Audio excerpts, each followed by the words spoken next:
dealers helping homeowners with expert advice, and by the 2013 Honda CR-V, an IIHS top safety pick. Honda is the official vehicle of the Toronto Blue Jays.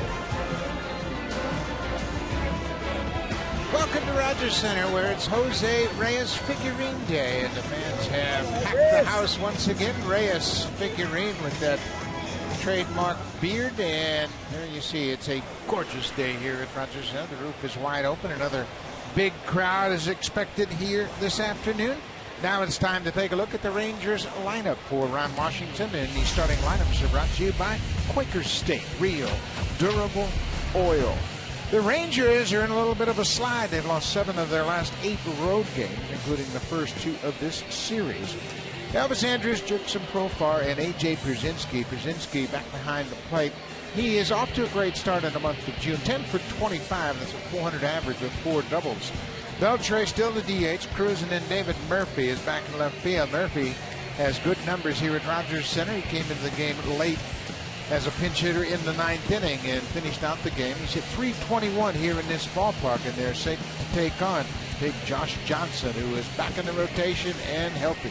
Well, he pitched a really good game his last outing. You see his numbers right there, but what it doesn't say is what he did his last outing. 7 innings for the second time this year, and he did not walk a guy for the first time in 7 innings of pitching his last time out. Take a look at the defense, and the outfield is the same. Cabrera, Rasmussen, Bautista. Bautista picked up his 3rd assist of the season, throwing out Lance Berkman at the plate. Andy LaRoche makes his first start at third base. Kawasaki Bonifacio up the middle, Lind at first, and Josh Tolley, he too making his first start for the Jays behind the plate. Blue Jays debut for Andy LaRoche at third base. He's out here early getting some ground balls, getting used to this turf in the sunlight. So Josh Johnson waiting on Elvis Andrus to step in. Coley flashes the sign, and here's the first pitch. Missed the plate inside, and we are underway. Elvis Andrus, the shortstop. Andrus fouls it back. Andrus went 1 for 6 in the ball game yesterday. Had a pair of walks in that 17-inning Blue Jays win. 18 innings.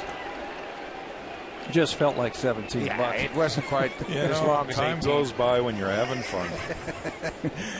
Hey, now you do one 17-inning game, they all seem about the same. Here's the 1-1 pitch downstairs. Jack, what should we look for from Johnson today as far as an indication that he might have the same type of stuff we saw in San Francisco? Well, I always like to look at the catcher's glove from center field camera and see how many times early in the game he's hitting the target. If he's keeping the ball down, you see Josh Tolley give him a real good target already early in the game. And if he's keeping the ball down and hitting that glove, you usually pretty good indication that he's going to have good command. Pulled that one off the plate well outside, but it was 95 miles an hour. Full count. First batter of the ball game.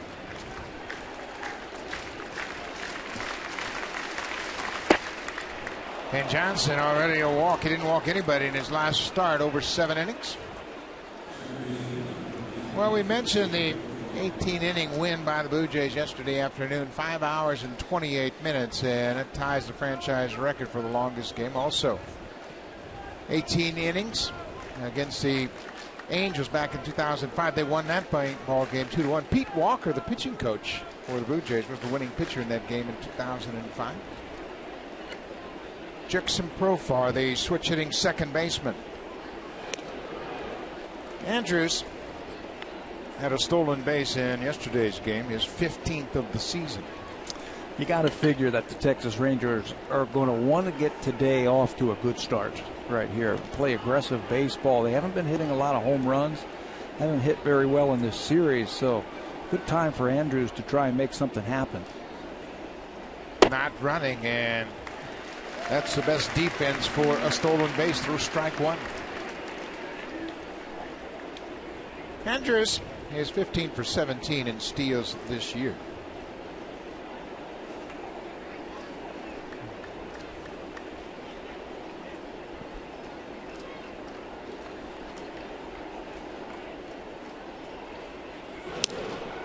Looks like he wants to run. He's leaning.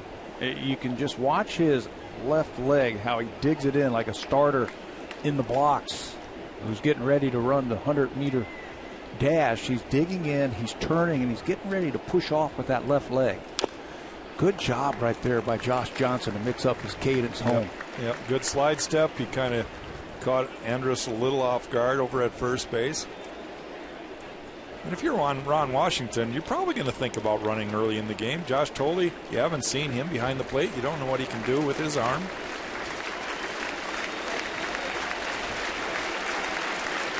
Profar behind 0-2. Johnson another toss to first.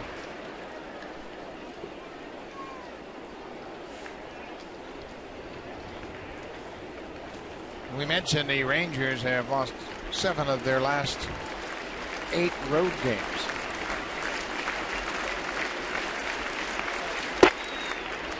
Just off the outside corner. Off-speed pitch right there. Got it up a little bit.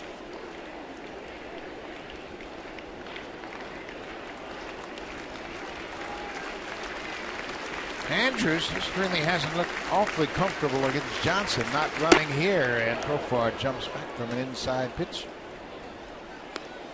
Jurickson Profar is just 20 years old.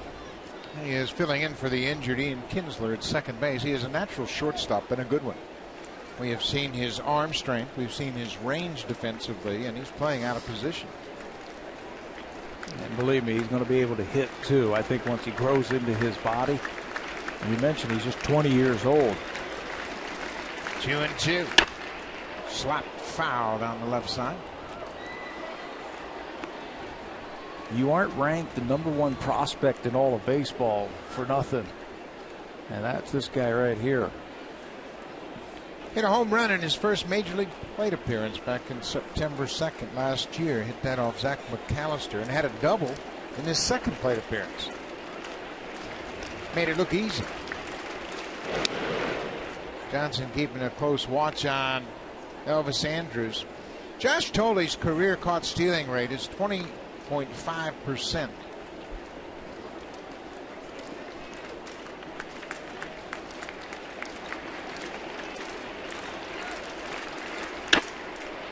Just foul and reached for it, but it hooked away from him. Well, Josh Johnson's going to have to finish the ball off a little bit. He's still kind of standing straight up. A lot of those balls to Profar now have been up in the zone. He's got to bend that back a little bit and get his arm out in front. Try to keep it down. Quite a battle going on between Profar and Johnson, and Elvis Andrus hasn't shown any signs he wants to run. Still not running. Off the end of the bat. Profar is putting up quite a battle. He's had a good 2-strike approach so far. Josh Johnson's tough when he gets 2 strikes because he's got a couple of weapons to get you out with, a curveball and a slider. Both of those pitchers were really working in his last start against Seattle. So Profar right now is in 2-strike mode. Just try to foul those pitches off until you get one that you can hit.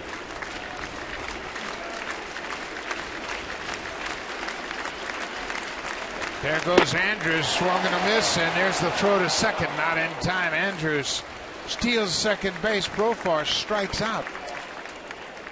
That's the first out of the inning. Well, you got to figure that Ron Washington team got to do something offensively. They have had trouble hitting with runners in scoring position. They've had trouble bunching together some base hits for this offense. So you got to do something. Do it with your legs, with your best base stealer. A.J. Pierzynski entered the ballgame in the 9th inning. One of 3 pinch hitters that Ron Washington used in the 9th inning. Goes after the first pitch and cuts right through it. Pierzynski finished up the game 2 for 4. They thought he was going to get 1 at bat. Played the last 9 innings of the game. Yeah, nice off day. Well, he's back in there today as the starter. Johnson ahead 0-1. Beat him with the fastball. Well, and that's where you want to pitch AJ. Up and in with the heater. If you've got a good heater, 90 plus. He's got a little bit of a hole right there. He likes the ball out over the plate. He opens up and acts like he wants the ball in, which he does, as long as it's down and in. Does not like it up and in. Johnson's ahead 0-2.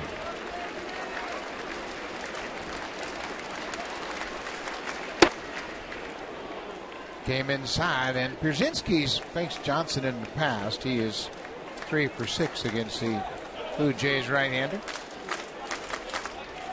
We haven't seen Johnson throw that quality strike down in the zone just yet. You made a great point about him not really driving through his delivery.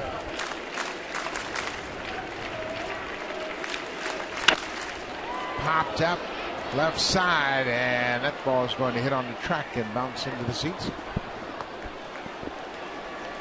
Blue Jays have played much better of late, especially in the month of June. They've won 4 of the 6 ball games, and the pitching has been much improved. And what do you sense the reason is for the turnaround? Well, they're throwing strikes, number one. And for me, I think they're just more confident in the defense behind them in the infield. I think early in the year, they were so concerned about guys making errors behind them that they thought they had to be perfect. And now they're just throwing the ball across the plate and letting them do their thing. Pierzynski reaches for it and hits it to right. Bautista backs up. Andrews tags at second. He'll move to third. Pierzynski's retired on the fly ball to right. 2 down. Johnson got that ball down, and he made Pierzynski reach for it.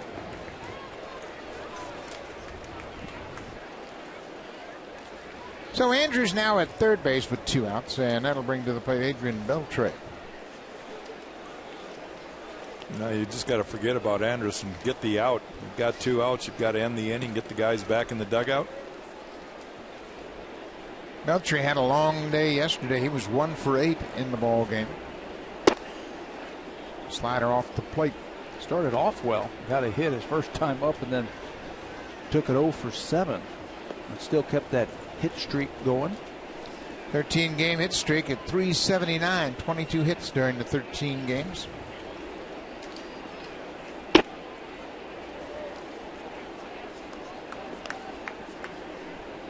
Not a whole lot of experience for this Rangers lineup against Josh Johnson. Of course, he spent his entire career in the National League until this season.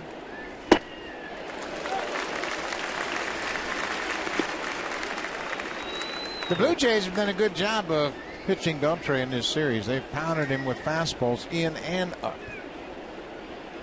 Yeah, and then that opens up the door down and away with the slider and curveball. They took a good shot inside, but it was well off the plate. Yeah, Toley's probably setting up a little bit too much on the corner. Instead of hitting the third of the plate, inner half or outer half, he's setting right on the corner. And when you miss, you're missing 3-4 inches off. Second walk of the inning as Beltre takes a 2-out walk. Yeah, that's a good point, especially in the first inning. You're asking a starter to make pinpoint pitches when he's really not into the flow of the game just yet. This stuff is too good. He doesn't have to. I think that's been the key, too, for the Jays pitchers. All of them, really, in general, they've been just kind of throwing the ball over the middle half of the plate. They've got good movement in general. And early in the game, that's the key. Throw strikes. Again, a great pitch, but just missing outside. And at 94 miles an hour, knee high, you can split the heart of the plate. Yeah. I think that's what Toley has to do, is make an adjustment to get Johnson over the plate. Nelson Cruz waves at that breaking ball. A catcher can have an impact. You can call for location inside and outside, but you don't have to move. Yeah, you can just, like you say, Buck, you set out a third of the plate, outer half or inner half.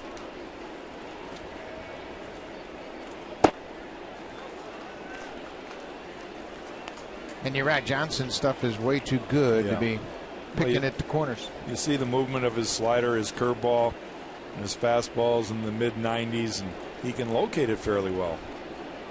2-1 to Cruz. Big home run cut. That last pitch now, it got 2 inches of the plate. There's no chance he's going to hit it. I mean, you just throw it right there. That's the pitch we're talking about. 12 home runs against the Blue Jays.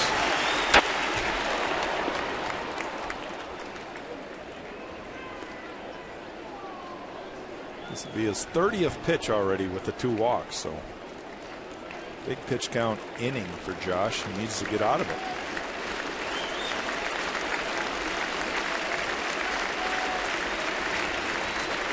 2-2. Andrews at third. Beltre at first. He goes and strikes out. Cruz chased the breaking ball down and away. Johnson strands a pair. We'll go to the bottom of the first. It'll be Melky Cabrera leading things off. Jose Bautista and then Edwin Encarnacion for the Jays.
On 15 hits in 18 innings yesterday. Melky Cabrera leads things off out of the order. Bautista Encarnacion and Adam Lind, who's been on fire in the month of June. 13 for 26 with a homer and 4 RBIs. He had a 4-hit game yesterday, and right behind him, Paul Erasmus over his last 9 games at the start of that last road trip. He has picked it up to the tune of 300 with a homer and 6 RBIs. Rasmus in the game yesterday was 3 for 8. In the extra inning affair, and Justin Grimm is the rookie making his 11th start. 24-year-old right-hander. He had a tough go his last time out against Boston. Interesting, Grimm has received a Major League best 7.79 runs per 9 inning in support. So the team scores a lot of runs when he's on the mound. Melky Cabrera looks at that first pitch from Grimm, and it's in there for a strike.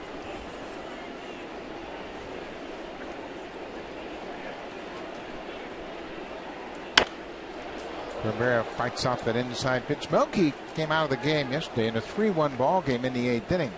Rajay Davis took over defensively and left. So he probably thought, okay, I'll miss an inning or so. Missed a whole ball game. Grimm drops the breaking ball on Melky Cabrera and strikes him out. 1 down. Let's take a look at the Blue Jays defense. Excuse me, the Rangers defense behind Justin Grimm. In the outfield, a lot of speed with Murphy, Martin, and Cruz in right. Cruz has got a great arm from right field. Larry Garcia is the third baseman. Andrews and Profar up the middle, and Chris McGinnis playing in his second big league game is at first, and A.J. Brzezinski starts behind the plate. Yeah, we saw Profar yesterday make some great plays playing out of position at second base. He's been up for less than a month. He's had 75 total chances. He's made 3 errors. But what a range and what an arm for Profar. Natural shortstop seems to have adapted well to second. Bautista jumps back from an inside fastball. It's 2-1. Bautista, he was 1 for 8 in the game yesterday. Jose made a terrific throw to the plate in the 10th inning to throw out Lance Berkman. Well, the Blue Jays really dodged a bullet in the 10th. Bases loaded, nobody out, and they kept the Rangers off the scoreboard. Bautista takes a walk, and that sets the table for Edwin Encarnacion. Let's go back and look at that throw from Bautista in right. You know, in big part, this was a changing point at the time of the game. Bautista positions himself well, gets rid of the ball quickly, and right there, a strike to JP at home. Quick.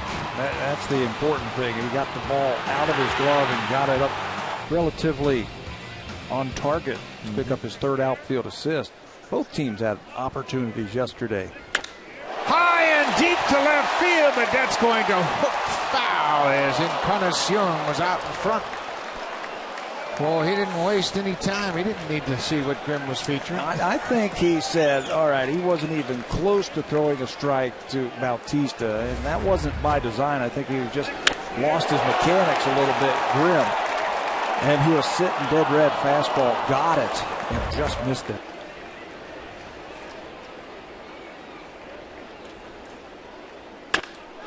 And a high fly ball to center.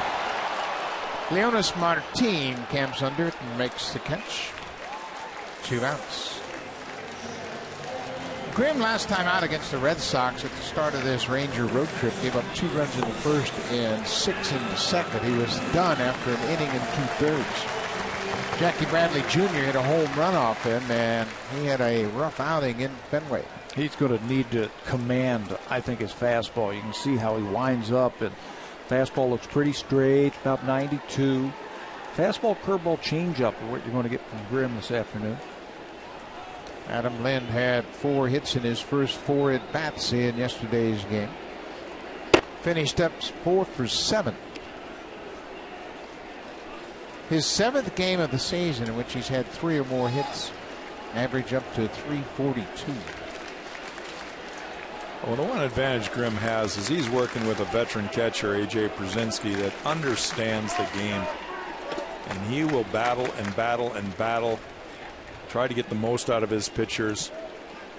I've known A.J. for a long time, since he played for the Twins, and the more I see him, the more I've seen him grow as a catcher. And he will make young pitchers better than a lot of them would have because of him behind the plate. Ball and a strike to Lind. Down and in. Lind is really swinging the hot bat over his last 7 games, hitting nearly 500. He's had 9 multi-hit games in the last 14. Hits this ball to center, but Martin backs up and makes the catch, and the inning is over. Justin Grimm walks the batter, but leaves one on. It'll be Murphy, McGinnis, and Garcia when we come back.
On Sportsnet, brought to you by the 2013 Honda CR-V, an IIHS top safety pick.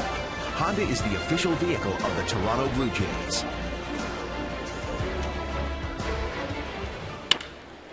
David Murphy goes after the first pitch, hits it right to the second baseman, and 1 pitch, 1 out.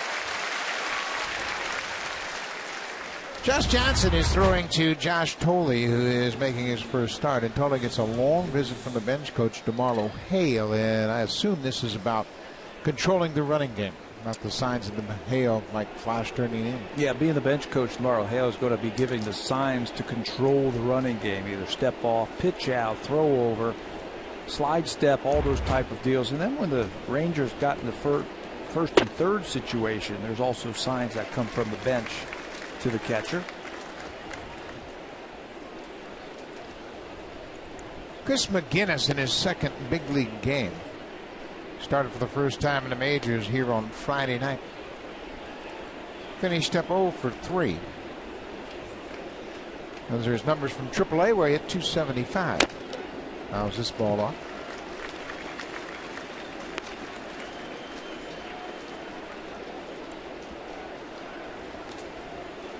Well, Johnson gets a ground ball from Murphy, and now 2 balls down in the zone. Another one right there.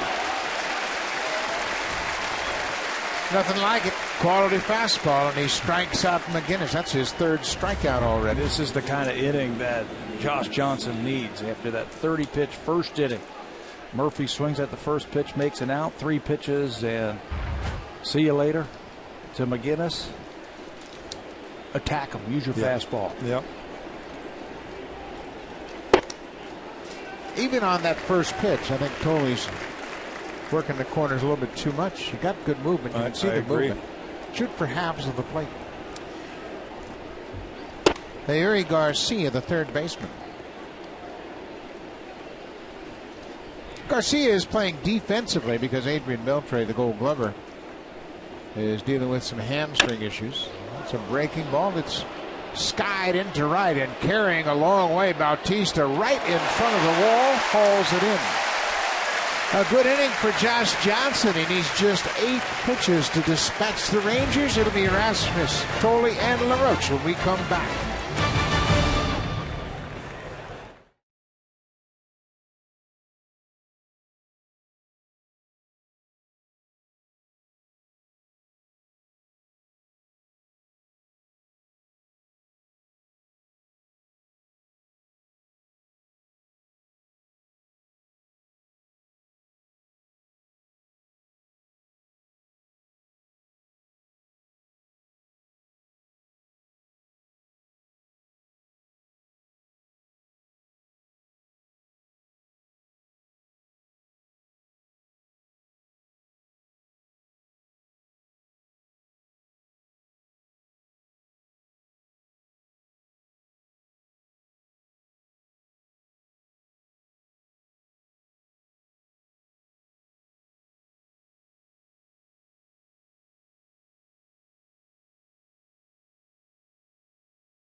Last night's National Challenger Baseball Jamboree held right here at Rogers Center. Challenger Baseball is an opportunity for children with congenital or physical disabilities to play baseball. Games are played in a fun, safe environment, and no score is kept. The Toronto Blue Jays are proud supporters of amateur baseball across Canada, and Dwayne Ward, very active in the Challenger Baseball Jamboree last night, and Wardo does a great job with all of the clinics and jamborees the Blue Jays put on. Congratulations to the National Challenger Baseball Jamboree. Colby Rasmus leads things off and fouls off the first pitch. Rasmus bumped up to the 5th spot in the order this afternoon. Grimm's got a nice hook. She used it a couple times early in this game. Yeah, good curveball.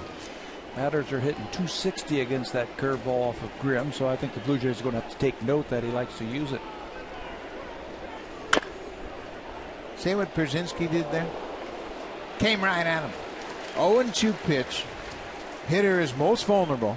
All he's trying to do is protect the plate, and Pierzynski tried to jam him with the fastball. And Edwin's last at bat, first pitch, yanks it almost home run. Comes right back with a fastball, tried to get in more. There's the breaking ball in the dirt. Brzezinski blocks it and throws to first to complete the strikeout. That's the second strikeout for Grimm, both on the curveball. You're going to have to take note of that. 2 strikes. Look at the good spin that he gets on that. Or he gets his hand on top of it and really drives it down. Brzezinski once again giving up his body. Keep that ball in front of him and record the out. Rangers have had some problems with their starters this year. They have had a lot of injuries. No Colby Lewis, no Matt Harrison, 2 of the real cornerstones of their rotation, and now they've lost Alexi Ogando. He was placed on the disabled list this afternoon, and Oganda was scheduled to start tomorrow.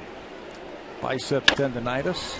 Josh Tolley pops it up. Shortstop Elvis Andrews backing up into shallow left. 2 down. Fans, if you want your baseball questions answered by a team of experts, email asktheexperts@sportsnet.ca. Then keep your eye out for the home hardware Ask the Experts segment later on in the game. So, Andy LaRoche will get his first at bat in big league since 2011. LaRoche played 40 games with Oakland in 2011. He goes after the first pitch and pops it up. McGinnis battling the sun in foul territory and stays with it to wrap up the inning. Justin Grimm, he threw 7 pitches, and the Blue Jays were retired in the second.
Sportsnet later on, the New York Yankees will be in Seattle to take on the Seattle Mariners. It'll be David Phelps for the Yankees against King Felix Hernandez. And Andy Pettitte won his 250th game last night. Of course, he needed some help from Mariano Rivera, who picked up his 22nd save. The Yankees and the Mariners today at 4 p.m. Eastern, 1 p.m. Pacific.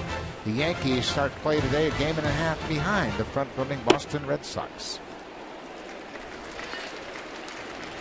Leonis Martin, he too was one of the 3 lefty pinch hitters that Ron Washington used in the 9th inning. Lynn got a tricky hop. Johnson is there to help him out, and Martin's retired. Fans, it's time now for our BlackBerry Sneak Peek Stat of the Game, brought to you by the new BlackBerry Z10 and Q10, built to keep you moving.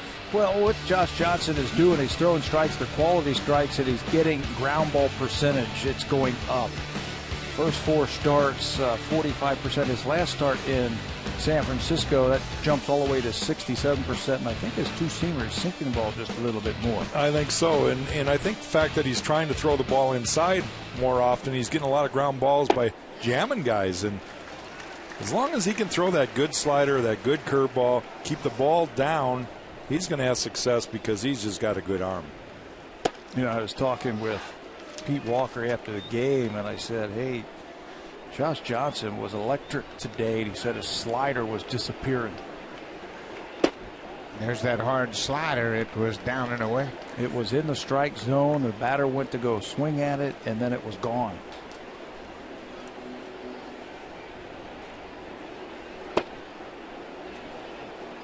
Yeah, you just got to regroup right now. You don't want to walk Andrus for the second time. 3-1, 1 out. We're in the third inning of a scoreless game. There's a fly ball to right. Bautista has already been made aware the ball's carrying well today. He hauls it in front of the truck. Well, there's a good example of what we're talking about right there. He's down the count 3-1, and he throws a fastball right down the middle. Andrus can't catch up with it, and that's a 3-1 fastball that a hitter should be prepared to hit. Yeah, you expect to get a fastball in that count, and he was late. So with 2 outs, the second baseman, Jurickson Profar. Profar struck out against Johnson in his first at-bat.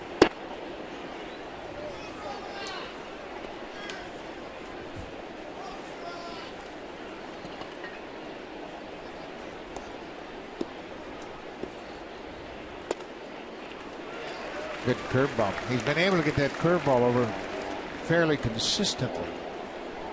You know what it does is it really separates from his fastball.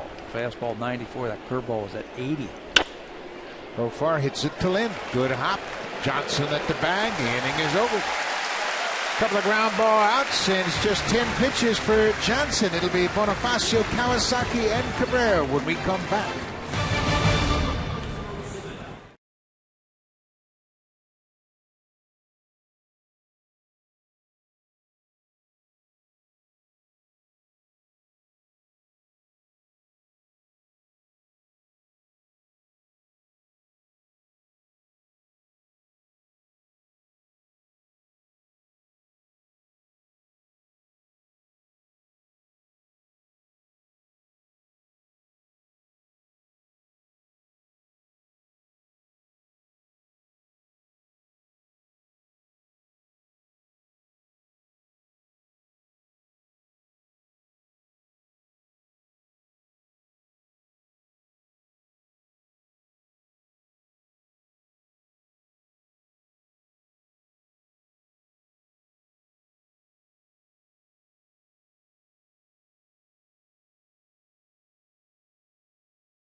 Simmons will retire from the Canadian Forces in September, bringing in to 38 and a half years of service to Canada. Congratulations, Colonel Simmons, and well done.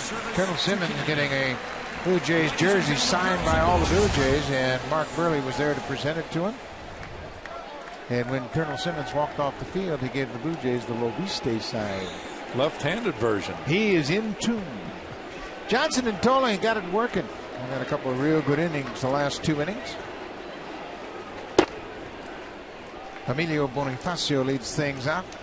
Boney scored the winning run on Rajai Davis's hit in the 18th inning.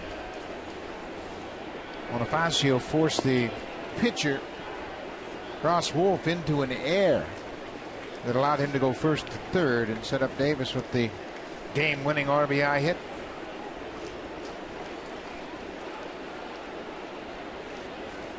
Wolf went 6 2/3. Allowed 7 hits, just 1 run. The only run he allowed. Yeah, pinned on the L. Great effort. He was the losing pitcher. Bonifacio fouls it into the seats. His pitching coach, Mike Maddox, gave him a big hug after he came off the mound, and it looked kind of odd, but I know what that was all about. He just really appreciated his effort.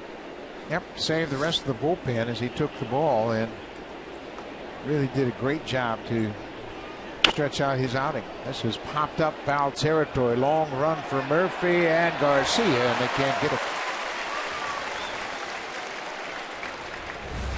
Here's Wolf coming off the mound yesterday after the loss, and he's greeted by his pitching coach, Mike Maddox. And only former pitcher would understand that right there. It's a tough one, but a great effort. Absolutely. And you know what? Pitching coaches and their staff, they have a special relationship. Spend an awful lot of time together. Another breaking ball, and Bonifacio gets a piece of it. I think the great pitching coaches live and die with every pitch a pitcher throws, and it's this entire staff. They're out there willing and wanting you to do so well because all the effort that they put in trying to help you become a better pitcher. Maddox in his 5th season with the Rangers. He's got a pretty good assistant to help him out if he needs any help. His brother Greg Maddox is an assistant to the general manager. Yeah, I think that just means they have golf outings together and I tell you call what, up Tiger on his off days and play a little round of golf. You talk about pitching conversations. Maddox will give you one, both Mike and Greg. They really understand the art of pitching, and it is truly an art when you see the good ones. Different level. You'd be on a different level. Well, Nolan Ryan sought out that guy. He's the guy that Ryan wanted over there. 2-2. Bonifacio strikes out. It's another curveball, and A.J. Brzezinski goes to first. You mentioned that Nolan Ryan sought out Mike Maddox. He saw him at Round Rock, the Houston AAA ball club, as you look at this curveball.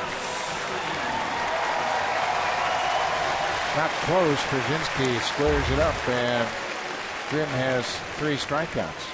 But Ryan, the president of Rangers, said, I like what he does. I like the way he works. I want him in our organization, and he got him. Yeah. He was in the Brewers organization at the time when they went out and got him. Spent 6 years as the Brewers pitching coach. Munenori Kawasaki has become a fan favorite here at Rogers Center. Of course, that post-game interview will go down in history when he announced that he was Japanese. Kawasaki gets jammed. Garcia to his left and throws him out. 2 down. Well, the pitchers are in tune today. Not a hit allowed by either pitcher so far. Well, I think it's important because the starters are well aware of how much the bullpens had to work in yesterday's game. And you say, you know what, I'll take care of this. And you've done that before. You've gone out to the mound and said, you know what, this is my game. I'm going to give the bullpen a day off. Well, there's times where you absolutely recognize that. And Josh Johnson doing his part. I think he's just happy to be pitching well. Back-to-back starts. Melky Cabrera, leadoff man, takes one away for a ball. Yesterday's game caused both organizations to make pitching moves today. Day game after that marathon yesterday. Brad Lincoln had his best outing of the season, 4 innings of 1-hit ball, and after that he got a handshake and a ticket to Buffalo. Yeah, Thad Weber was recalled, and then Kyle McClellan was called up. Michael Kirkman has got some bad news. Michael Kirkman's been placed on the disabled list. 3-1, 2 outs. Cabrera will take the 2-out walk. Second walk issued by Justin Grimm. Yeah, Michael Kirkman, he has been diagnosed with lymphoma and he was put on the disabled list, so we're going to send him our best wishes and hopefully that gets taken care of. Jose Bautista, he took the first walk from Grimm back in the first inning.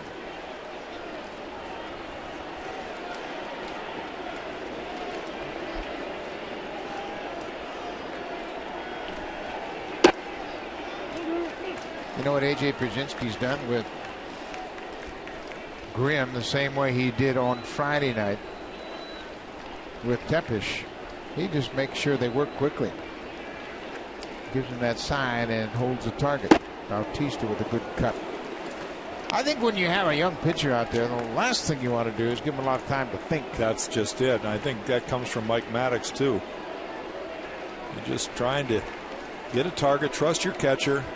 All these young guys need to have a little tutoring. And A.J., the veteran catcher, Mike Maddox, been around the block a few times as a pitching coach. And I'm saying, look, we go over our scouting report about the offense of the various teams and trusting your catcher hit your target. 1-2, 2 outs to Bautista. Hits it on the ground toward the right side. Profar ranges far and slips. He got to the ball easily, was planting that back foot, and when he did, he lost his footing, and Bautista will reach. It'll probably be an infield hit for Jose Bautista. You know, it's not just the crazy hops on this field. It's the way that your spikes fit into it right here. They don't fit in at all. You see him dust up as that ball, as he tries to plant all those rubber fibers down in the turf here, come up. Jose's thinking base hit all the way. And he'll probably get an infield hit, but well, they give him an error because he's thrown a no-hitter so far. I think that's the only reason. What's the error? Yeah, it's an error on the second baseman for falling down. For falling down. You can't do that. 2 outs, 2 on. Edwin Encarnacion. Well, takes one inside. All right, let's talk about that. No falling down. You can't fall down. Come on. You catch the ball, you can't fall down. That is an error. You're a pitcher. What was it, a fielding error or throwing error? He didn't throw it. I know that. Fell So over. it has to be a fielding error. He fielded the ball. And fell down. Yeah? I knew we'd get an argument.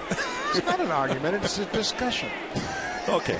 I am not changing it. That's going to be a hit. I'm a hitter. That's a base hit. They'll probably change it to a hit. Should be a hit. Oh, well. Ball and a strike to Encarnacion. 2 on. Nobody has scored yet, and there's an inside pitch.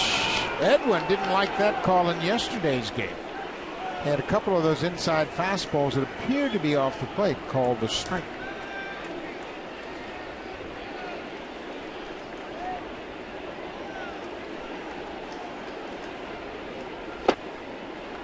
That 1-1 pitch, according to a lot of baseball experts, is the most pivotal pitch in an at-bat. Mike Scioscia always said that that's his #1 requirement of his catcher, to receive the 1-1 pitch like a strike. It goes from 2-1 to 1-2. Distinct advantage for the pitcher. Now you see Grimm kind of rushing a little bit now, overthrowing. He's not staying back, working out of the stretch. So Cabrera walked with 2 outs, and then Bautista reached on an error. Full count, 2 outs. The runners will be off on the pitch. There they go. Breaking ball fouled at the plate. Edwin would like to have that one back. That was a hanger right there. Hang piece. Edwin came out of his swing a little bit too quick on that one. Well, those are the pitches that look like beach balls. You get excited, your eyes light up, you sort of jump a little bit because you know you can crush it. When a pitcher gets away with that, you just breathe a sigh of relief. And a good cut at that one, also out of the zone, but Edwin not wanting to take anything close. So the runners will return to their respective bases. I think that's what good RBI men do. They expand a little bit when there's runners on base. We've seen Edwin take that pitch when nobody's on base and pass the baton, but when you got guys on and they're running, hack away. Base hit left side. Cabrera is around third. He'll score. Bautista will stop at second, and the Blue Jays have taken a 1-0 lead. Number 51 for Encarnacion. Well, that's a hit. And good base running both by Cabrera and Bautista. Jose sees the ball is in front of him, and he has to hold up because there could have been a play at third base. Threw him one too many curveballs there. That timing much better for Encarnacion. Stays back, drives it into left field for a base hit. Melky's going to score easily. And Jose had thoughts about going first to third. Boy, that ball hit hard right at the left fielder. He can't advance first to third. I'm keeping my eye on that scoreboard now, too. Switch to 2. Yeah. It hasn't, but I'm watching it. They probably will, now that he's given up a hit. Upon further review, meaning all the writers in the press box are yelling at him. Yeah, and falling down is not in the rule book as far as an error. First and second, Blue Jays up 1-0.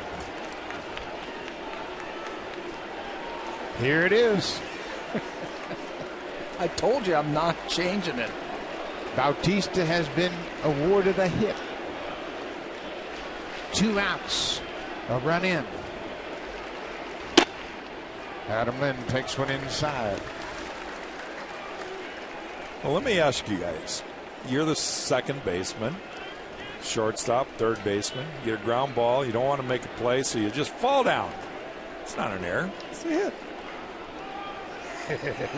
I'd never do that. Lynn drives it deep to center. Martin back looking up. Goodbye, home run.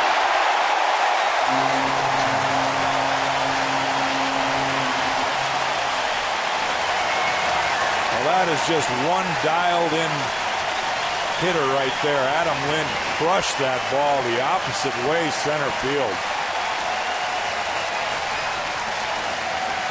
I had a chance to watch Adam Lind's every at-bat in 2009 when he had that huge year. This is what he looked like right here. Stay back, no movement, stay behind the ball, time up that curveball, and just hit it the other way with authority. That looks like a right-hander pulling the ball. And he hits it in the second deck the opposite way. This all started with 2 outs, second time through the order. Cabrera with the walk, Bautista an infield hit, Encarnacion an RBI single.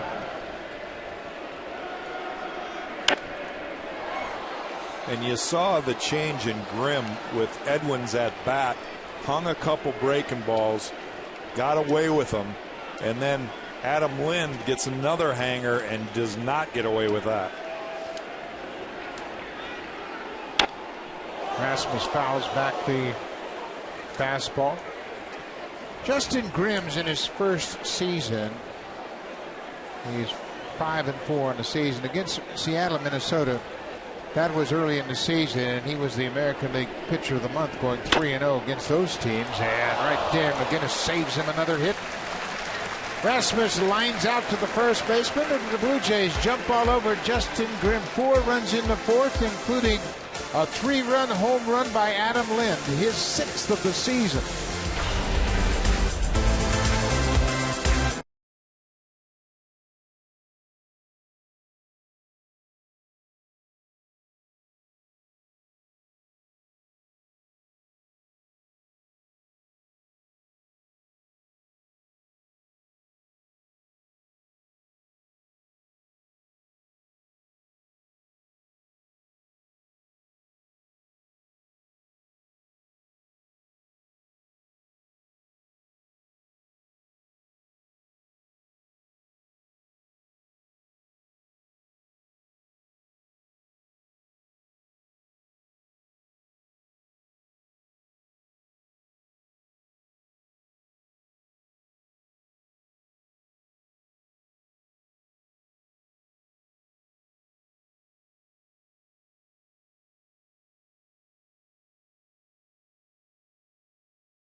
And Little League Canada. Saskatoon, Saskatchewan will be the site. The date will be June 24th, 25th, and 26th at Cairns Field. The instructors include the Hall of Famer, Roberto Alomar, his father, Sandy Alomar Sr., Brian McRae, and Dwayne Ward. Visit BlueJays.com/Baseball Academy for more information. A.J. Pierzynski, the 3-hitter, takes a strike. It's 1-1. Well, Johnson staked to a big lead early.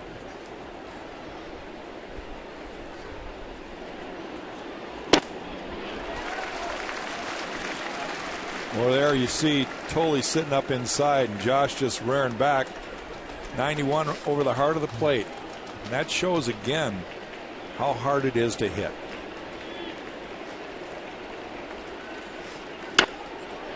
Pierzynski gets jammed. Andy LaRoche throws out A.J. Pierzynski, 1 down in the top of the 4th. I say keep using your fastball. You got yourself a 4-0 lead right now. Just keep pounding it in there until they prove they can hit it. You know what? That was my philosophy every single game. I'm going to establish my fastball, and I'm going to stay with that the majority of my pitches until the hitters prove to me that they're adjusting and they see it. So many times in a game, you'll see pitchers come out and throw the kitchen sink in the first 2 at-bats. How do you trick anybody after that? They've seen everything. Yep. So keep throwing the heater until you need to use that breaking ball. And I think so. 2-0. I think pitchers in general, not just with the Blue Jays, but around baseball, give hitters way too much credit. Beltre goes after the 2-0 pitch and hits it on the ground. Plenty of time. Beltre's not running with those sore handies. 2 outs. Well, you use your fastball and you get some early outs, you're going to stick around a little bit longer, too. Well, that's just it. The greatest hitters, 7 out of 10 times, get themselves out. Why not play the percentages? Especially here when you've got 4 runs to work with. You've got a little room to make a mistake or have a guy hit a long ball. So challenge him. That's exactly what Josh Johnson's doing right now. Nelson Cruz struck out his first time up. 1 of 3 strikeouts that Johnson has recorded. You see right there, and I disagree with Josh Tolley. He's sitting off the plate. Yeah. Sit over the plate. Too fine. Yeah. Giving him too much credit.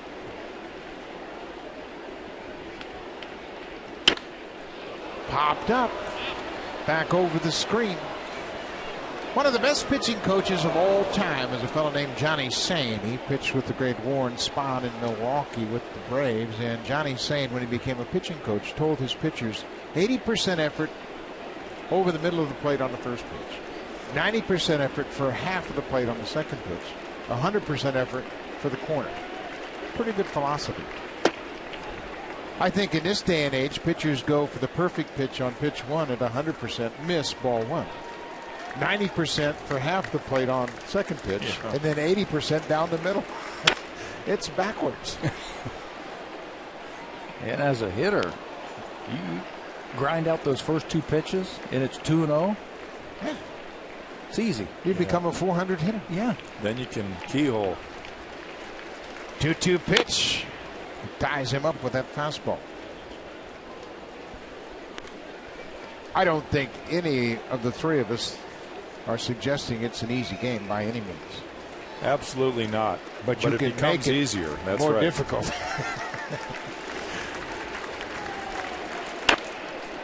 Reaches for it and pops it back over the screen. Coley gave it a courtesy look, but it was well out of play. 2 outs. We're in the 4th inning. Boy, Josh Johnson healthy is a good sight for the Blue Jays. 7 strong innings last time out against the Giants. He allowed just 1 earned run.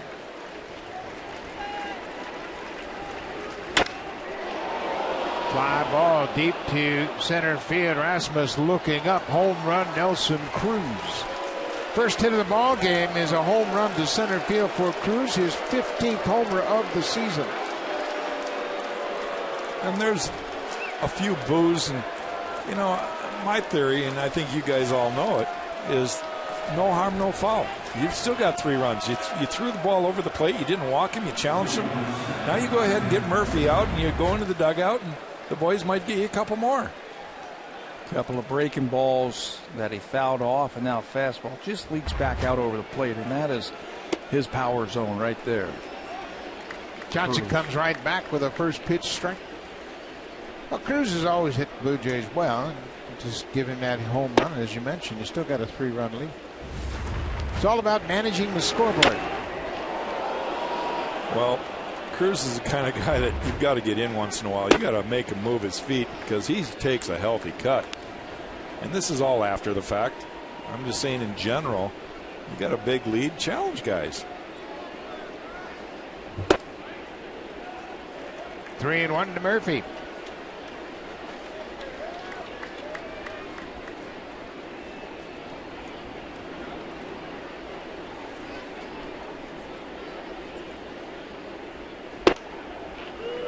Full count.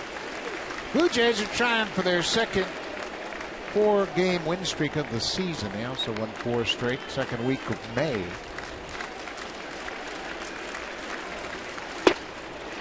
He walks him. A 2-out walk to David Murphy. 3rd walk issued by Josh Johnson. Yeah, you got to get it right back in command here. You can't let one swing of the bat upset your rhythm, your aggressiveness. Totally with a short visit to the mound. The rookie Chris McGinnis caught looking at strike 3 his first time up.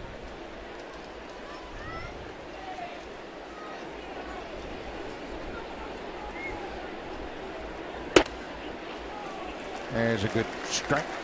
Great movement with that fastball right there. Had a little tail on that thing, didn't he?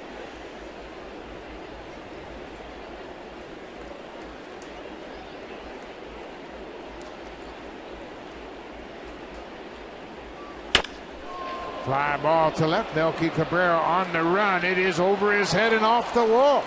Murphy is cruising around third. He'll come in to score. There'll be no throw. And the Rangers have scored 2 runs with 2 outs here in the 4th. First big league RBI, first big league extra base hit for Chris McGinnis, and his first hit. Going to have to throw the ball out on that one, and there it goes. Just like the Blue Jays scored 4 runs after 2 were out. 2 quick outs for the Rangers. Home run double will score Murphy after the walk. This one came a couple of inches from bouncing out as a ground rule double, but hit right off the top of the wall on a bounce. So Murphy can circle the bases. Chris McGinnis, that's got to be a good feeling off a good pitcher to get your first big league hit.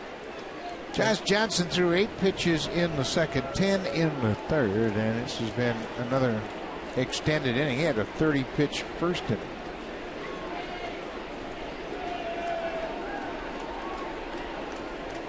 Yuri Garcia, the third baseman.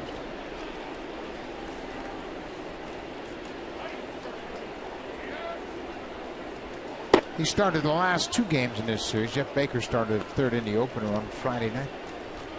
And now, to me, it looks like Josh is just trying to be too fine again. He ends up walking Murphy. Now, it's my crazy, twisted philosophy, but those walks came around and scored. It's just like a home run to me. You might as well challenge the guy. You got guys behind you that can catch the ball. The breaking ball, that evens the count at 1-1. Starters have been good for the Blue Jays. 1 earned run or less coming into this ball game over the last 4 starts, and Johnson has given up 2 here in the 4th.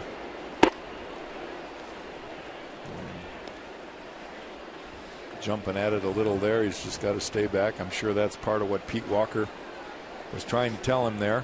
Relax. He's still got 2 runs.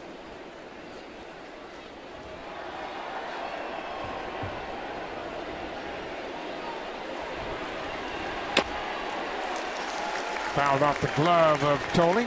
Pitch up top of the strike zone. So now it's a 2-2 count. There were 2 outs.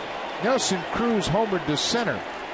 With 2 outs, Murphy walked and came around to score on the first big league hit by Chris McGinnis. An RBI double. This is the pitch you want to get him in right here. I don't think you want to go 3-2 to this batter. Missed with the breaking ball. Full count. Leonis Martin, the center fielder, is on deck.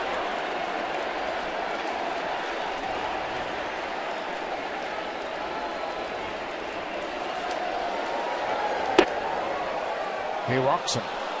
That's the 4th walk of the game. Well, again, Josh is just trying to be a little too fine, and by doing that, his pitch count's just rolling up there. Something that he's got to understand, the bullpen needs him to get deep into a ball game.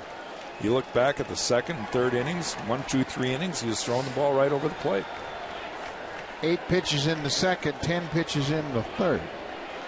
Number 9 hitter is Martin, the center fielder. He gets the first pitch strike.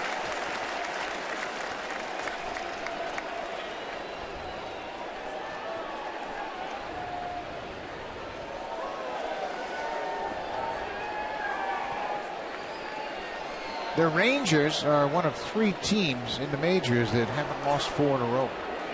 They're looking at that this afternoon.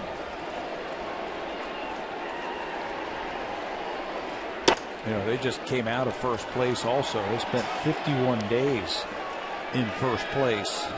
Got off to a great start, but they're admittedly in a rough spot right now. Yeah. Ron Washington has talked about that, how they really struggle a little bit, hitting being the biggest problem for the Rangers lately. Hitting with runners in scoring position.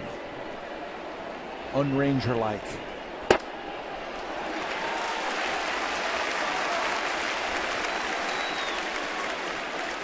Johnson threw 30 pitches in the 1st, and his pitch count is up to 80 as he works with 2 outs.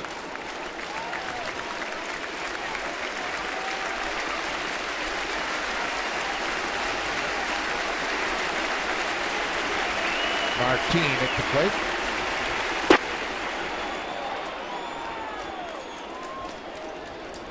Two balls and 2 strikes. We're in the top of the 4th inning. Blue Jays scored 4 runs in the bottom of the 3rd, and the Rangers have answered with 2 of their own here in the 4th.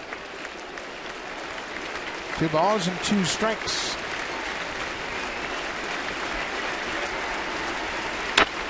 Bouncing ball, that's a fair ball, and will go to the bag, and the inning is over. So Johnson gets out of it, and he still has a 2-run lead. Jays lead it 4-2.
Justin Grimm got a couple of those runs back as Josh Thole, the catcher, starts things off. Good curveball. Thole's a .261 career hitter.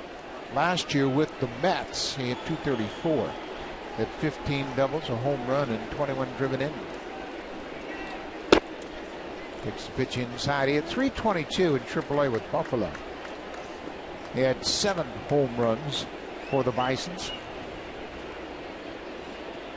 You know, he'll battle you up there at the plate and give you good at bats. I don't think he's going to be a big power guy, home run RBI type of guy, but he'll give you good at bats and he'll grind them out.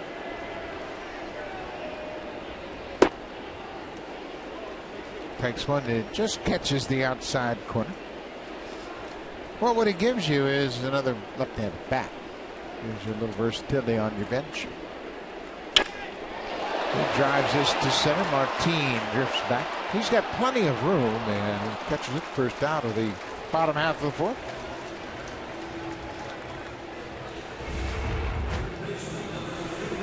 Josh Johnson had a couple of 30-pitch innings so far in this game. He threw 30 in the first, 34 in the fourth, and George Poulos, the head trainer, goes down to talk to. That's not a good sign.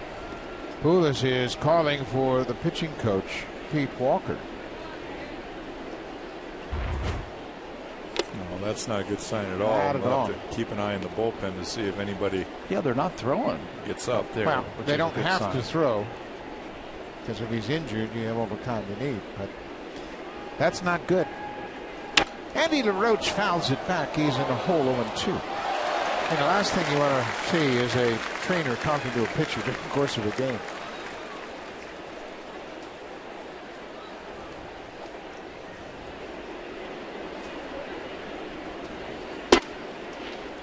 There misses with that 0-2 fastball.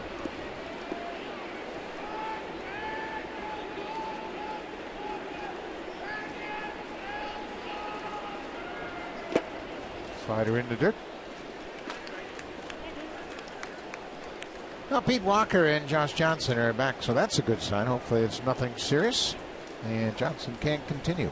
Blue Jays need him to be healthy. Good curveball, and LaRoche strikes out. Graham records the first 2 outs here in the fourth.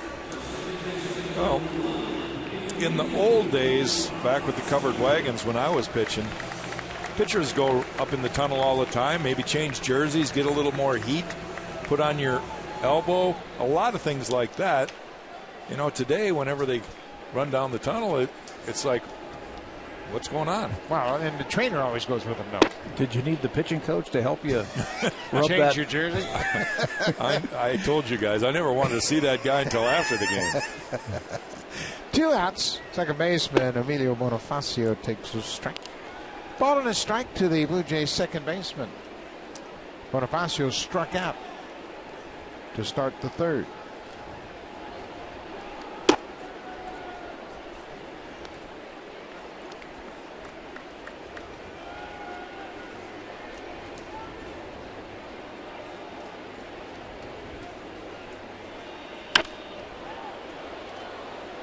We have seen Nick Tepish. He started on Friday night, a rookie right-hander, and now we see Justin Grimm. And the one thing we have noticed with both of them is they don't mess around. A.J. Przinsky has them working quickly and pounding that strike zone.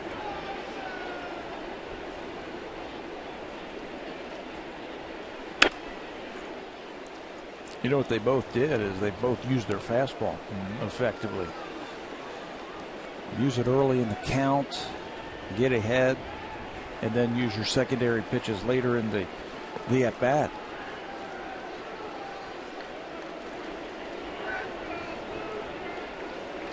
Here's the 2-2 pitch. Right down the middle, foul back. Pierzynski's been a real workhorse. He's caught over 100 games his last 12 seasons. I mean, he's a catcher. He wants to play every day. I mean, He's he durable. just assumed play every day. Buck, you know you're going to go through some aches and pains when you're behind the dish like that all the time. Breaking ball in the dirt. The appeal and the strike is called, and Bonifacio was hopeful that it wouldn't be called, but it's a strikeout. We have played 4. We'll go to the 5th, and now it's time for Blue Jays Central Update. Here's Jamie Campbell and Greg Zahn in the Blackberry Broadcast Studio.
by Ontario, yours to discover.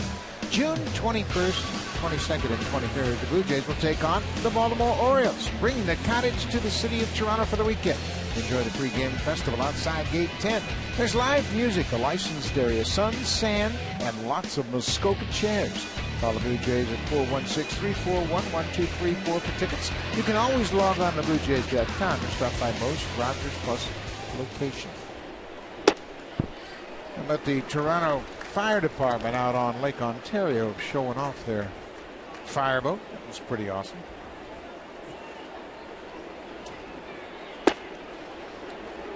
Leadoff man Elvis Andrews has walked and flied out. Ball on the strike.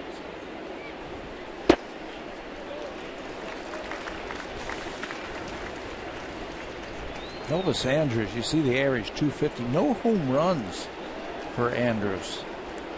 I think this guy's going to be eventually a home run hitter. I think he has the ability, but it's been a long time since he's hit one now. 250 at bats. Ground ball to short. Kawasaki. Kalin, one down. Another ground ball out for Josh Johnson. Yeah, and that was a pitch that Tolley had set up inside, and Josh didn't get it quite in there. Left it over the heart of the plate, but he still got the ground ball. Well, Johnson's had real good movement on his fastball all day. Jerks him profile. Strikeout and a ground out.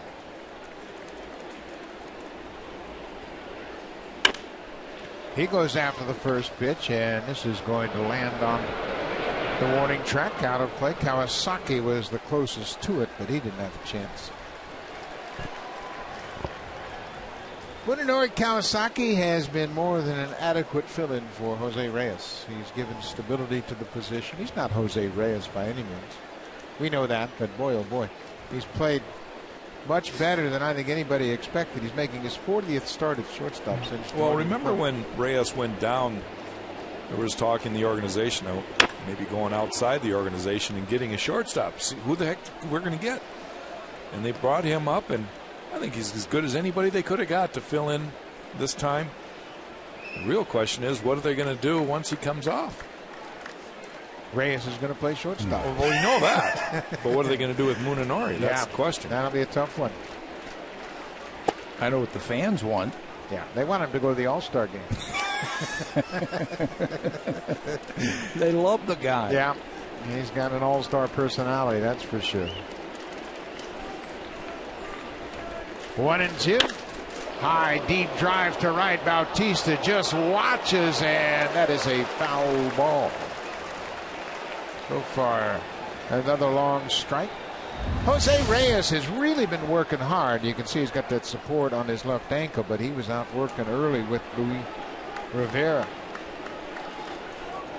Working on pop-ups, going back on pop-ups. He was working on ground balls. He was stopping and starting and doing all kind of exercises and game day situational drills. That's what I like to see. They had him out here early at shortstop, hitting pop-ups behind third base to watch him cut and go attack it. So far, chases one down, and he strikes out for a second time this afternoon. Yeah, and I think that we will see Jose Reyes much sooner than what we first thought. Yeah. I don't think it's going to be long before he goes out and starts a rehab assignment. I tell you what, you got to give him a lot of credit. He has put in a lot of hard work.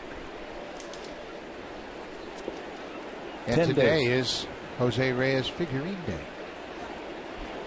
10 days. I think once he goes out to his rehab, and there was talk maybe another week or so of him going out. 10 days of games. That's about 40 at bats. Pierzynski fouls it up the right side. Yeah, you know, it's easy to say, well, you know, just get him ready and let him play. But it's unfair to Reyes to not give him enough at bats to work on his timing. Timing and running and field. It's a lot different taking ground balls at shortstop when nobody's out there and playing 9 innings. Well, Chew, when you think about it, if you come back, say you come back at the end of June, pitchers are going to be making their 14th and 15th start. They're in mid-season form.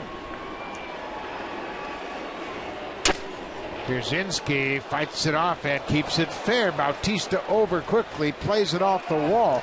Pierzynski's headed for second. The throw is offline, and A.J. has a 2-out double.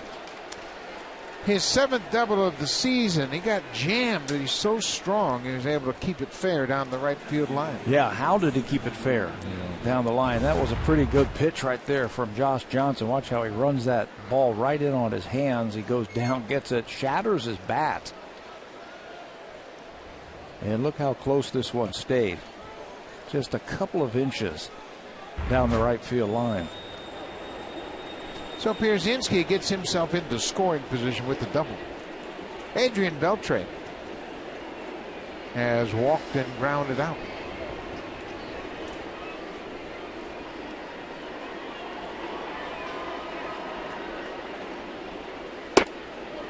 First pitch slider for a strike. And Beltre is a hot hitter. He's raised his average 24 points during that 13-game hit streak. RBI man.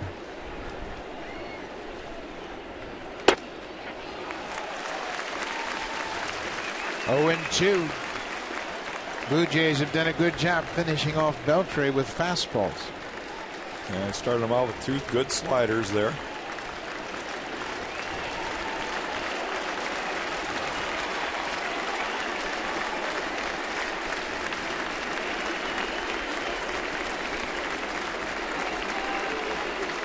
Wants to pitch upstairs. And that's where they throw it. That has been a good formula against Beltre, and you can see him slapping his shoe in disgust. He chased what might have been a ball. Yep.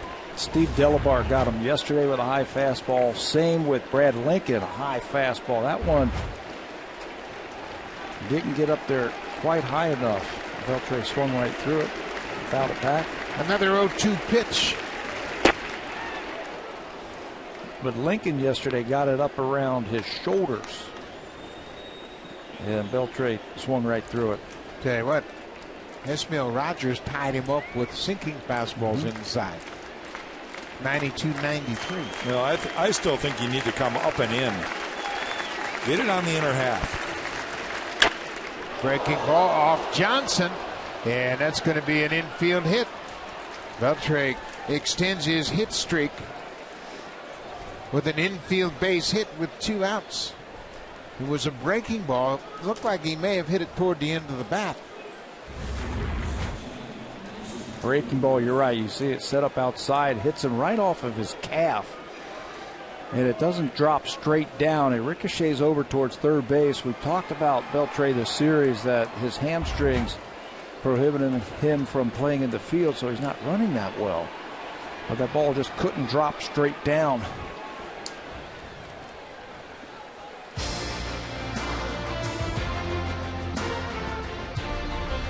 Blue Jays on Sportsnet. Brought to you by the 2013 Honda CR-V, an IIHS top safety pick. Honda is the official vehicle of the Toronto Blue Jays.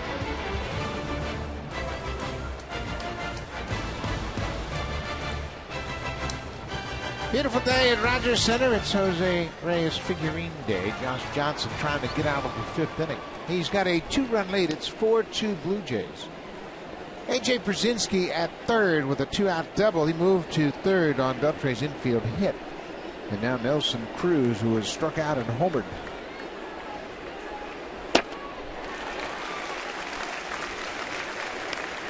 Home run cut right there. I asked Pete Walker the other day, what do you say to the pitchers when you go out there in those situations? He says, if it's a long inning, I might have something to say just to let them refresh themselves. If they've thrown a lot of pitches like that, that looked like it might have caught some of the plate. Left-hander Juan Perez starts to loosen up. And Josh is going to have to be careful away here. He's thrown so many pitches away. And there's a fastball in, even though he missed it. But I agree with you. Now is another opportunity to come inside. Back it up. Most pitchers will go in and then right back away. That's what he does, and it's 3-1. Now it's 105 pitches for Josh, so that's why you're seeing Perez. And 2 outs in the 5th inning.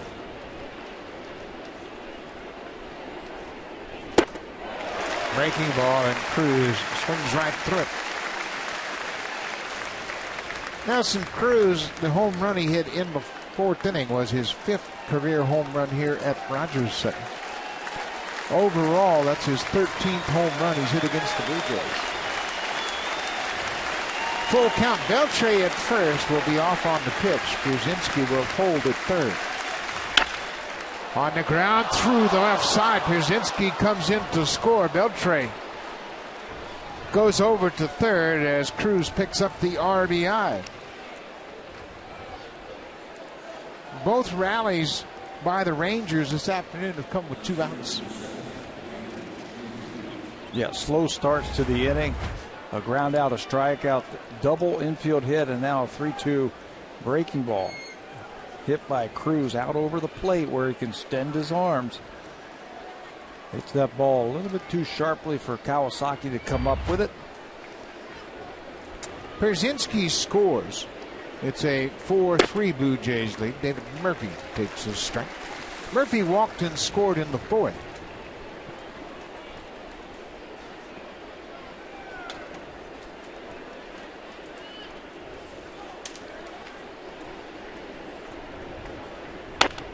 Off the end of the bat, that's trouble. Kawasaki gets over and makes the catch. The inning is over. The Rangers lead 2, but they've closed ground. It's a 1-run game. Kawasaki, Cabrera, and Bautista.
The 2 ball clubs split a doubleheader yesterday as Clay Buchholz picked up his 9th win. He is 9-0 for the season.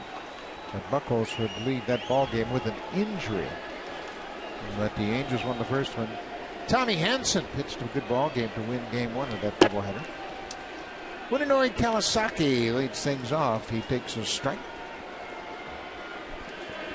Mooney grounded to third base, his first time up back in the 3rd.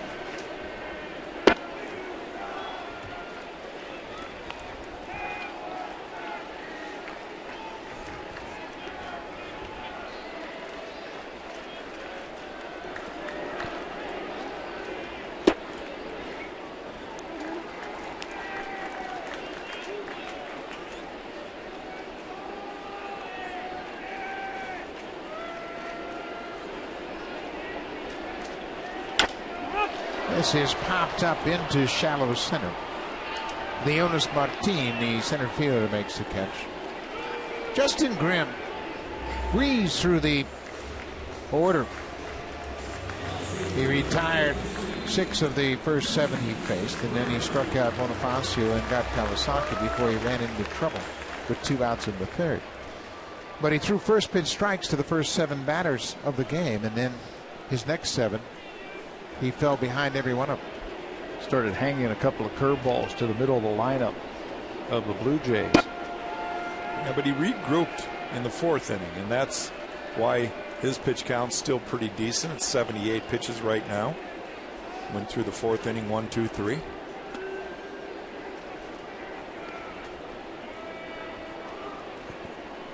The Rangers had a couple of relievers that did not pitch in yesterday's game. Joe Nathan, the closer, and Tanner Scheppers did not pitch. Cabrera hits a bouncing ball to second. Profar throws him out. 2 down. All of the damage done against the pitchers here this afternoon has come with 2 outs. The Blue Jays had a 4-run 3rd inning after 2 were out. The Rangers have had 2 innings of run production, both coming with 2 outs. Nelson Cruz had a 2-out home run, and then Chris McGinnis had a 2-out double in the 4th. And they scored their run in the 5th also after 2 were out. Jose Bautista. He's 1 for 1 with a walk. So 4-3 Blue Jays lead.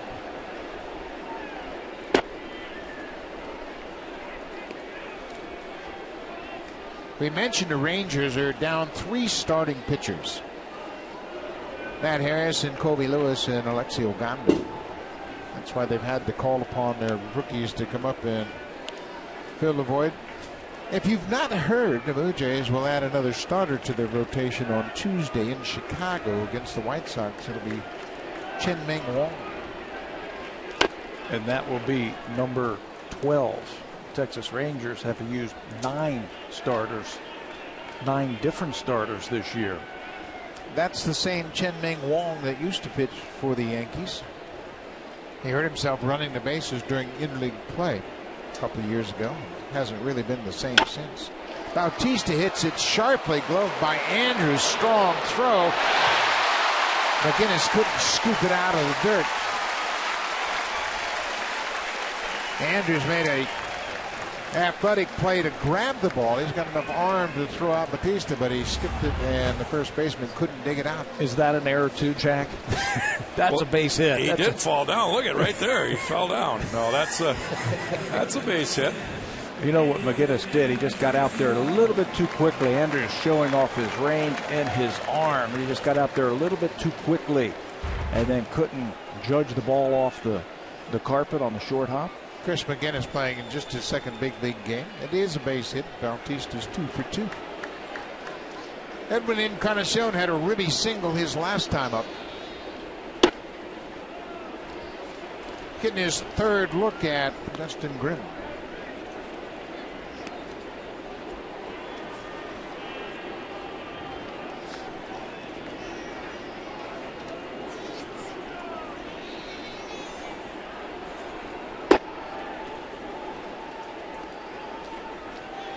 Edwin kind of tracking that breaking ball right there. He had a notion to go. He hangs him another one. Yeah, he's just laying in the weeds on that curveball. And he got a fastball. He drives it high into center. That'll end the inning. Blue Jays with a 4-3 lead. We'll head to the 6th. Fans, here comes the Home Hardware Cleanup Crew, brought to you by Natura, Home Hardware's exclusive line of safe, environmentally friendly cleaning products.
3 runs on 5 hits. He had 4 walks and 4 strikeouts, and he had a couple of big pitch innings. The first inning he threw 30 pitches, and in the fourth he threw 34, so he is done after 5. He'll turn things over to the bullpen.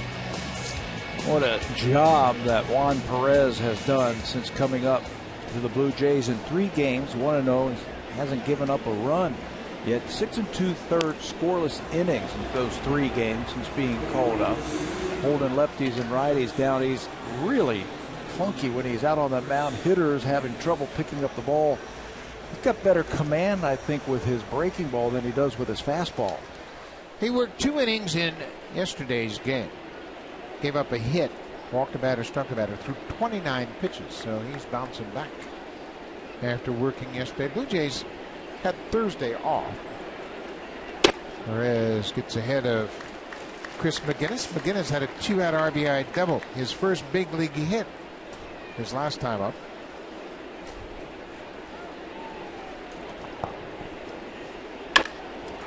Now he has his second big league hit, a leadoff single here in the 6th. The bullpen has been terrific, and they have really come together in the month of June. 28 2/3, 25 strikeouts, ERA under 1, and this kind of goes hand in glove with the way the starters have pitched a little deeper into the game. You know, it's really since Juan Perez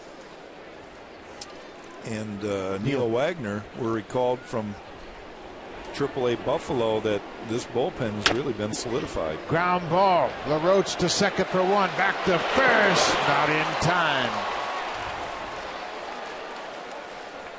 Larry Garcia got out of the box in good shape, and he beats the return throw to first. It's a fielder's choice.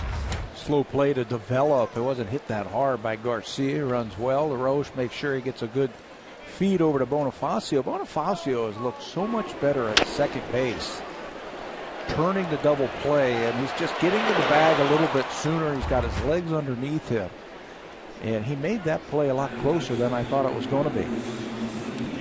Rangers are going to send up a pinch hitter. That was a good strategy for them yesterday in the 9th inning. It'll be Craig Gentry coming off the bench, the right-handed hitter, to bat for Leonis Martin. Gentry started in center the first 2 games. Right-handed bat, hitting .223 for the season. The Rangers will wrap up this road trip through Boston and Toronto. They'll go home for an 11-game homestand, the longest homestand of the season. Blue Jays will be there, the second team of the 3 teams during that 11-game stand.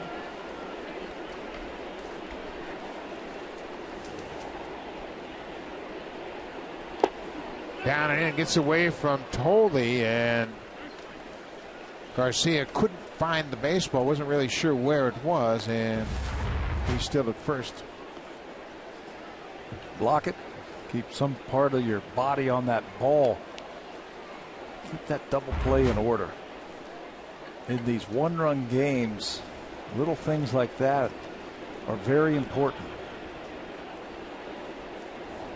Keeps the double play in order, as Pat mentioned, and there's a strike. It's 2-1. The Rangers will play Cleveland, Toronto, and Oakland on their 11-game homestand. And of course, Oakland knocked them off last year at the end of the season in Oakland. Oakland leading the division. They're 38-26. There goes the runner. The ball is ripped into center field. Garcia easily goes first to third. Gentry has a pinch hit and run single. You know, we were talking about it in the first inning. This team has been struggling to score runs, struggling to hit with runners in scoring position. So the running game might play an important part this afternoon for Ron Washington's team. He elects to start the runner with 1 out, and it pays dividends. That looked like a straight steal, the way Garcia didn't look to find the baseball until he heard the crack of the bat. So now back to the top of the order. Rangers threatening here in their half of the 6th. Elvis Andrus has gone 0 for 2 with a walk. There's that breaking ball. Pat, you mentioned that he's got a lot of confidence in his breaking ball. He can throw it for a strike just about any time. He can throw it in any count, at any time, early in the count, late to finish you off, to get ahead, strike one. His fastball's got some movement on it also. Goes down and away to right-handers. He could use one of those moving fastballs right now to get a ground ball. Big hole on the right side of the infield for Andrews. Gentry can run. He's got good speed and he has a good lead, and he's got the attention of Juan Perez. Gentry has 6 steals and 8 attempts so far this season.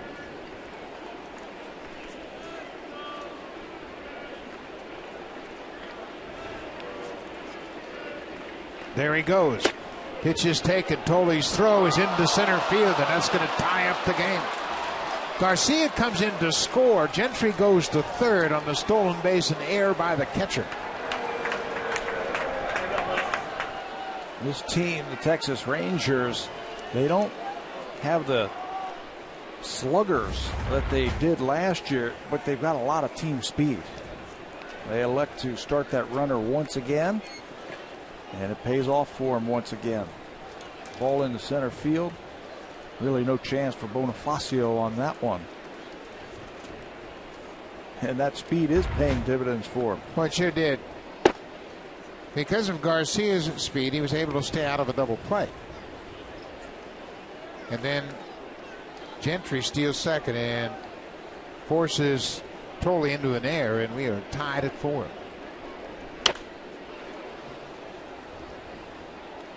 Brian Washington's used his pinch hitters very effectively in this series. He used 3 of them in the 9th to score 2 runs and tie up the game yesterday. Yeah, he kept them back. He had 4 of them sitting on his bench. He kept them back for the right time, and it was in the 9th against Casey Jansen. 2-2 to Andrews. Gentry at third. Popped up on the infield. They got to run back. They were playing in, and Bonifacio makes a great catch. And now they got to go to third because Gentry never tagged up. And he is called out. An inning-ending double play. Gentry assumed the ball was going to hit safely. Bonifacio made a terrific catch running away from the infield. And Gentry is doubled up. Take a look at the effort by Bonifacio. Great catch, and then the awareness to get the ball back to the infield quickly.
Bonifacio really came to the surface. You were caught as a runner at third base, and there's a blooper into the outfield to go about halfway, but I think you have to play it differently here in this ballpark, especially on day games. You see Gentry doesn't even tag up. I think you have to play a little bit closer. Watch as you read his lips. He caught that ball, It's just a great play by Bonifacio. When you play here on day games like that, if it falls in, it's going to bounce high enough that you can still, with his speed, score. So I think you have to stay a little bit closer to the bag and try and tag up. He could have tagged up with his speed on that, with his Bonifacio going away from the infield. Gary Pettis is the first year third base coach, and frustrating for him. Not much you can do to help a base runner on that situation. Yeah, any way you slice it, it's a tough call and it's a tough play for the runner. And it helps to have a little home field advantage playing day games. You just know if that ball falls, how high it's going to bounce. Well, that being said, the Rangers have tied it up. It's 4-4. Adam Lind hit a 3-run homer his last time up to deep left center.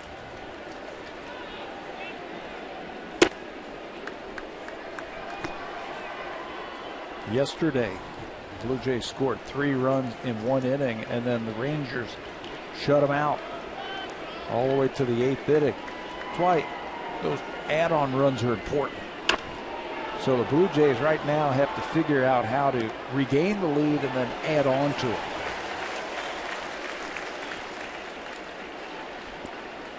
Well, Grimm's pitch count is at 91. He's probably going to get over 100, maybe a little bit more, but both bullpens, as Adam Lind swings at a ball in the dirt, and both bullpens used so much yesterday that Ron Washington probably trying to get the most he can get out of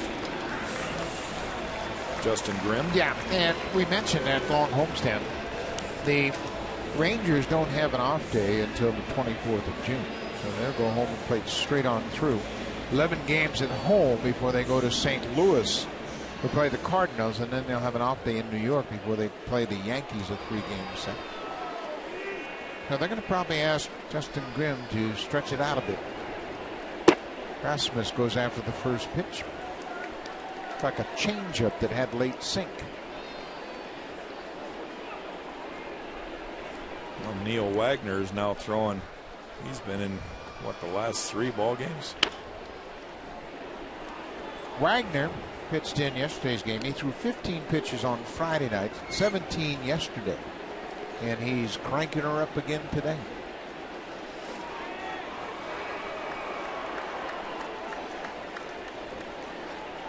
Oh, and 2 to Rasmus.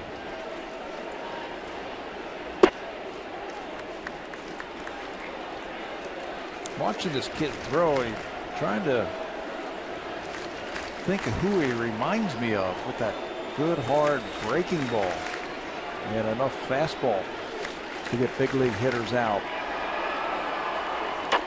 There's a good curveball, and I think I finally came up with it.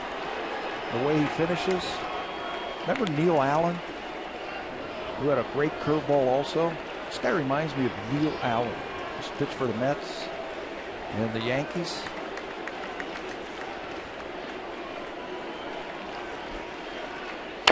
Rasmus stays alive. He stayed on that breaking ball. I think Neil Allen was in the Blue Jays system as a coach for a while. I think you're right. As a pitching coach. But his curveball reminds me of it. It's a good downer, and he'll use it for strikeouts. 1-2. Yeah, he's done a good job of burying that curveball with 2 strikes. Kobe Rasmus has struck out and lined out. And now he has a base hit. He hit that right past the pitcher.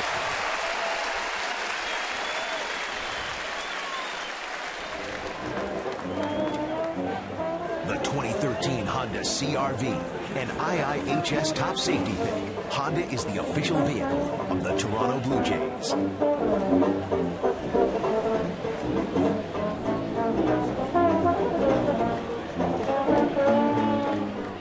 This is a gut check game for the Blue Jays. They have won 2 against Texas. They've won 3 straight overall, and just got to push and grind to win this game. Josh Tolley, the catcher, has popped up and flied out.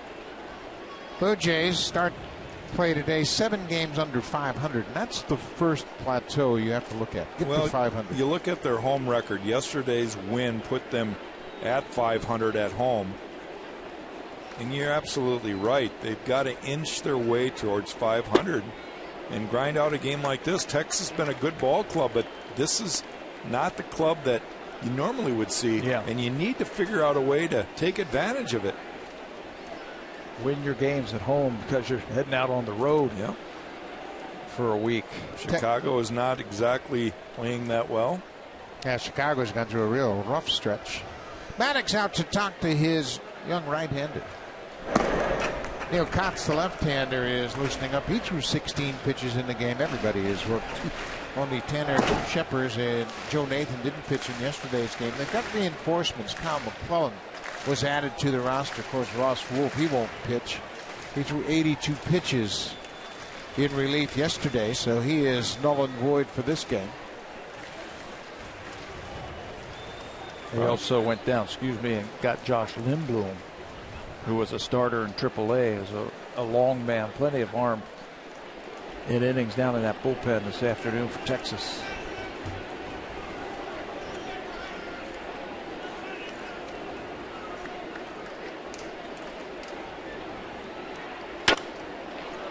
Totally fouls it into the seats.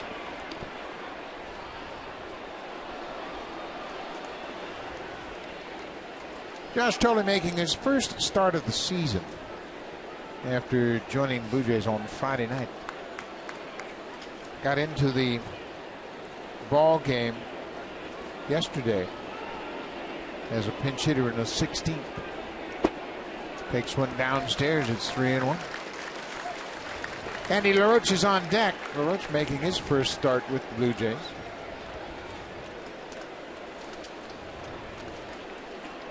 LaRoche is the younger brother of Adam LaRoche, the first baseman for the Washington Nationals. 3-1. Ball forward.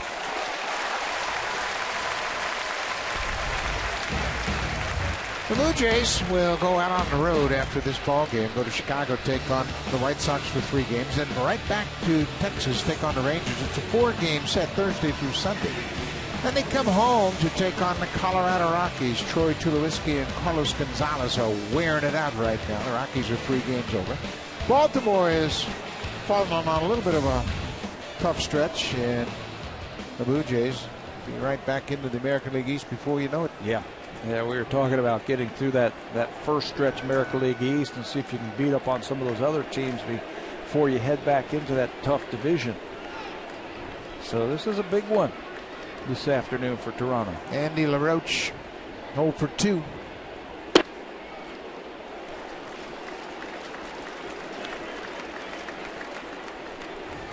LaRoche came up with the Dodgers. He was a highly touted prospect with LA, and one of those guys that he's bounced around a little bit. He got a couple of big league seasons under his belt with the Pirates. Takes one outside. LaRoche played 150 games in Pittsburgh in 2009. That was his best season. He had 12 homers and drove in 64 runs for the Pirates. Played in just 102 games the next year before he moved on to Oakland in 2011. Yeah, he can juice a ball. And this is a good spot for him right here. 2-0. Sit on a fastball right here and see how far you can hit it.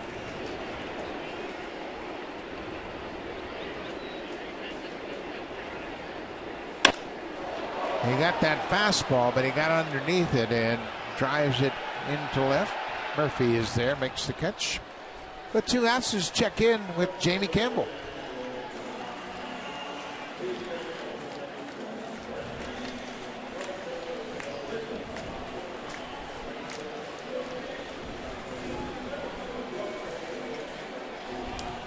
Nine runs on 11 hits over 4 innings. And Matt Moore got off to such a great start, but he has run into trouble. He had that rain-shortened start a couple starts ago, and that kind of threw him out of whack. So, with 2 outs here in the 6th inning, Emilio Bonifacio is the scheduled batter. The left-hander Neil Kotz coming out of the pen with 2 down and 2 on.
Kotz worked in the game yesterday. He pitched an inning and a third. He came into the ballgame to start the 8th inning, and he got one out in the 9th and turned things over to Jason Frazier. He threw 16 pitches yesterday. Good numbers for Kotz. 10 strikeouts per 9 innings. He does it with a little sneaky fastball and a little slider, a changeup. So Ron Washington goes to his bullpen, and that's going to cause a counter move by the Blue Jays. Mark DeRosa has been used more than anybody on the Jays as a pinch hitter. He's 4 for 11 with a homer and 4 RBIs. It's a 4-4 game. Rasmus at second, Poli at first. DeRosa takes a first pitch strike. And you bring in DeRosa here because he does so well against left-handers. He'll stay into the ball game and probably play second base. 16 of his 21 RBIs have come against left-handed pitching. So this is where you want to strike him right here. Upstairs, Neil Kotz. He'd mentioned he'd been out of the game for a couple of years with injuries and made a comeback, and he's pitched well. Kotz came to the major leagues with the White Sox. He was originally drafted by Oakland. Ball on a strike. Now it's 1-2. Kotz has got his velocity back. That was 94 miles an hour. He was out 2010 and 2011 with that injury that you were talking about, elbow surgery. Picked up his first big league win since 2006 on Wednesday at Boston. DeRosa stays alive. Well, like all Ranger pitchers, they're just throwing a steady diet of fastballs. They're coming in and challenging the hitters. DeRosa's done a great job, like you guys mentioned. Helped win the game out in San Francisco.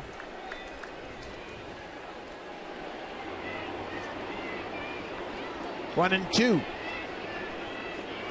Cut on and miss. Kotz does his job. He comes in and strikes out the pinch hitter. Mark DeRosa. The Blue Jays leave a pair on base. We'll go to the 7th. It's a 4-4 game.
Follow games pitch by pitch and enjoy in-game video highlights. The app is available on the iPhone, iPad, iPod Touch, Android, and BlackBerry Z10.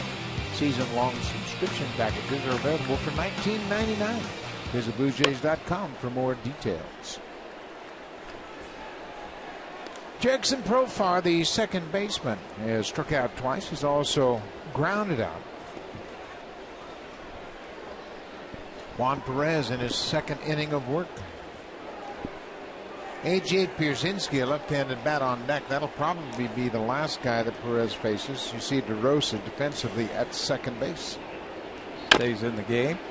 Perez waits on it and goes to first. Yeah, this is how a manager has to piece these things together when the starter goes 5 innings and your bullpen has been depleted. You got to go batter by batter, don't you? You got to look where you are in the lineup, and after DeRosa pinch hit for Bonifacio, you can see that John Gibbons was playing that role. There's Wagner. He was probably going to get Adrian Beltre in this inning. Pierzynski, a left-handed bat, will probably be the last hitter Perez faces. And he does what you're supposed to, get ahead.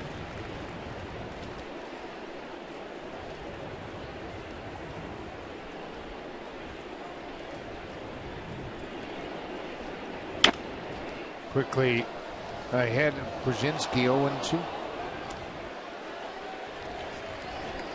Well, it's been nothing but fastballs and breaking balls to AJ. Not a lot of off-speed stuff to him. And Perez, of course, doesn't have much of an off-speed pitch. It's all hard. I bet you he comes with one right here.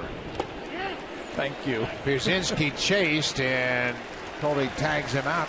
He's never seen his breaking ball before. That was the perfect time for it right there. Finish off your day with a punch out. Another good outing by Juan Perez. He's been terrific. He gets his strikeout, and he got the 2 men he was assigned to here in the 7th. John Gibbons out from the dugout. He'll take the ball from Juan Perez. Another job well done by Perez. Neil Wagner into the game.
This season on Sportsnet, live on your smartphone. Visit RogersAnyplaceTV.com/sports to get started. Another great crowd here on hand at Rogers Center. 44,000 here yesterday. 36,010 on Friday. And we have not yet been given total today's crowd. So Neil Wagner comes in for the 7th time this season. He's picked up his first big league win with the Blue Jays. 7 2/3 scoreless innings for the Blue Jays since he's been called up in 6 games. Terrific. Whip under 1. Good fastball and a good breaking ball. Okay, he started Beltre with the breaking ball. He also throws a very good splitter. Beltre has extended his hit streak to 14 games. Tolle and Wagner worked together with the Buffalo Bisons. Wagner was the closer while in AAA. Tolle doing the majority of the catching in AAA.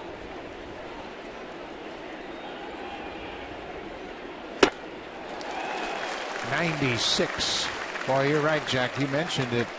Since Wagner and Perez joined this bullpen, it's really become effective. Well, they're just live arms for so long. The guys that they were filtering through from Rochester were soft throwers, and these 2 guys have power arms. Beltre trying to catch up to that 97-mile-an-hour heater, can't do it. In yesterday's game, Wagner faced Beltre his first hitter and got him to fly out to second base. Looks like he's got a little more giddy up today. That's a great sign. This is his third straight appearance. Another fastball, another foul back. Boy, this is where younger pitchers have a tendency to make mistakes. Saying, man, he had 2 good rips in my fastball. Yeah, but he's not catching up to it. Then they'll throw a slider in. That'll allow Beltre to get to it. We saw that back in the 5th inning when Beltre got that infield hit. You just want to tie him up inside if you can.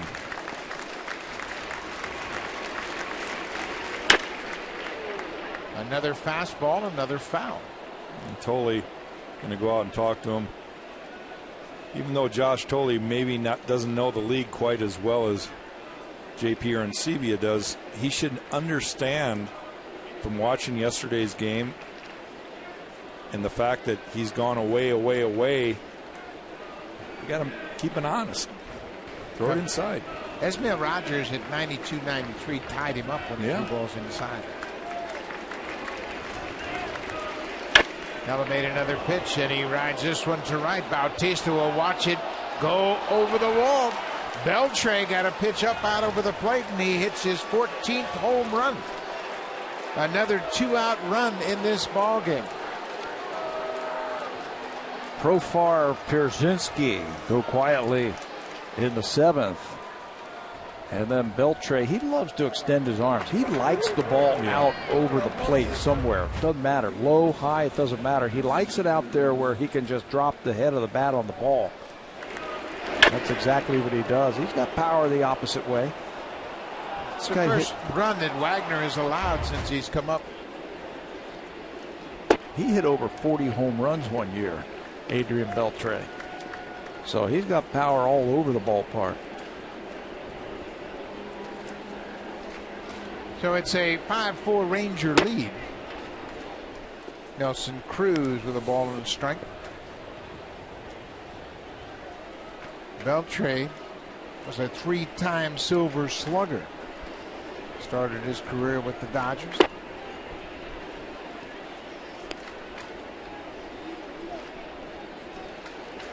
Beltre had 321 last year, second highest average of his career. 2-1 to Cruz. Right on the outside corner. He didn't like the call, but that evens the count.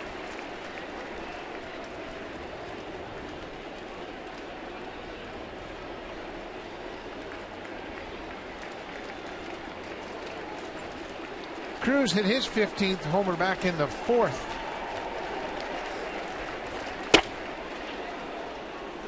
Inside at 97, it's a full count.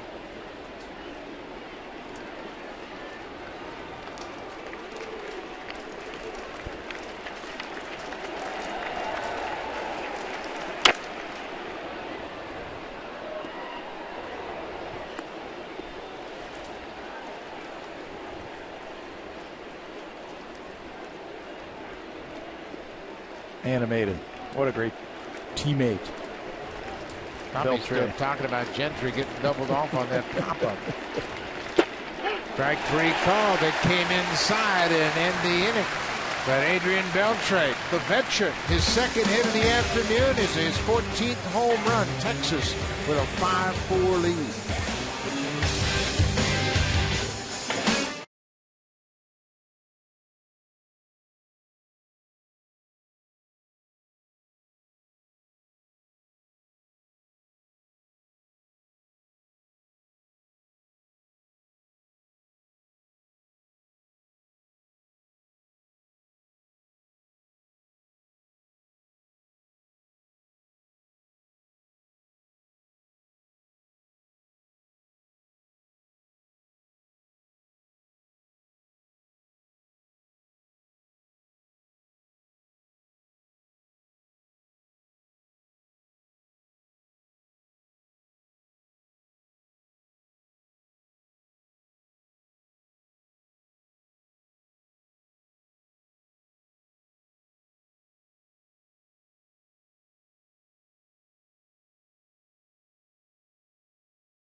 authority of Rogers Blue Jays Baseball Partnership and may not be reproduced or retransmitted in any form.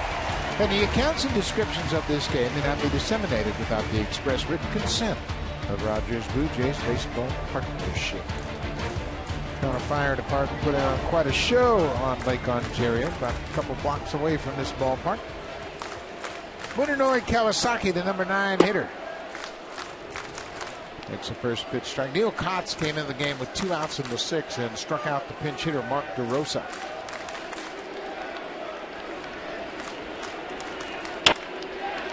On the ground, Andrews waits on. 1 down. We're in the 7th inning. Blue Jays jumped out to a 4-0 lead. Then the Rangers got 2 2-out runs in the 4th. Another 2-out run in the 5th, and scored a run here in the 7th.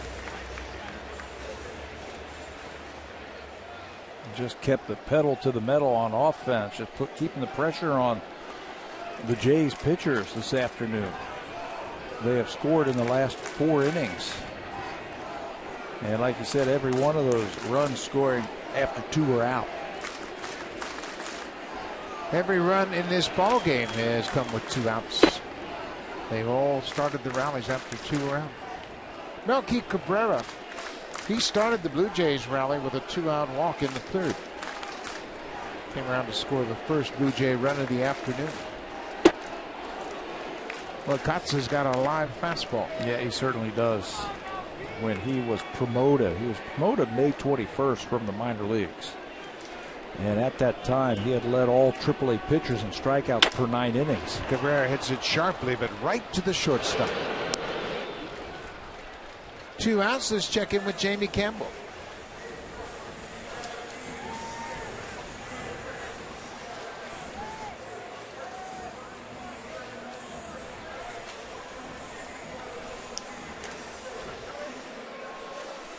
Ortiz with 3 more RBIs this afternoon, now has 48 on the season. Ryan Dempster has been given the lead again as they fell behind early. New pitcher coming on to face Bautista. Kyle McClellan just added to the roster.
New pitcher for Texas is Kyle McClellan, the former Cardinal who signed as a minor leaguer with the Texas Rangers, making his first appearance of the season for Texas.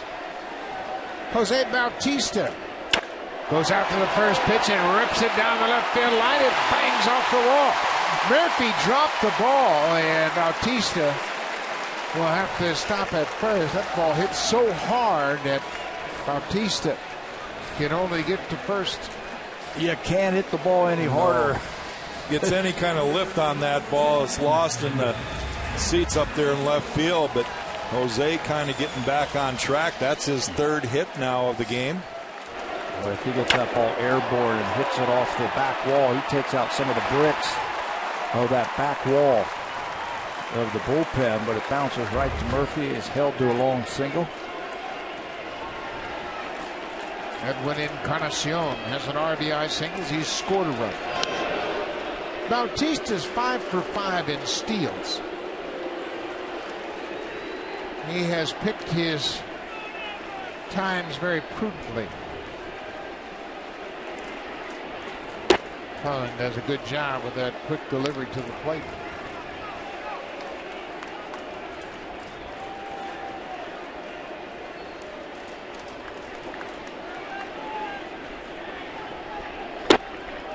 McClelland is a short armer for sure. He had surgery last July, and he spent the rest of the offseason rehabbing, and Texas took a shot. You mentioned the experience that he had with the Cardinals. Pitched a couple of years with the Cardinals and had 60 appearances a couple of times. Basically sinker, slider, curveball type of pitcher. Appeared in 261 games for the Cardinals and made 17 starts.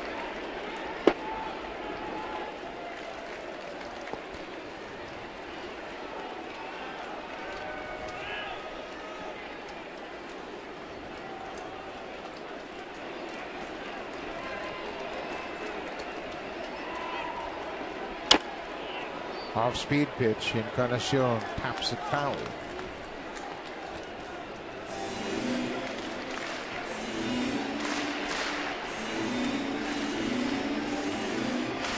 Blue Jays trail by a run. It's 5-4 Texas. Texas trying to win the final game of this 3-game series. Blue Jays took the first 2.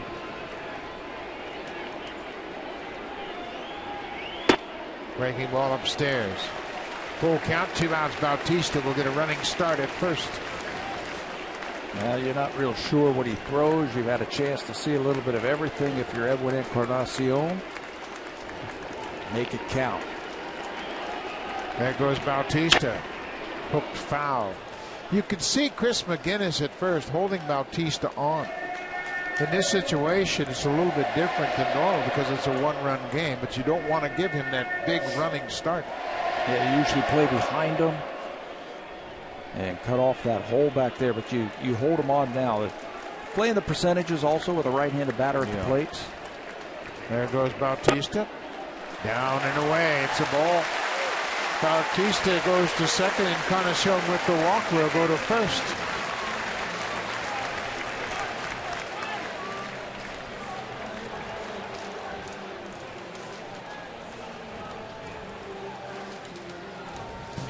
Now it's time for the drive of the game, brought to you by the 2013 Honda CR-V, an IIHS top safety pick.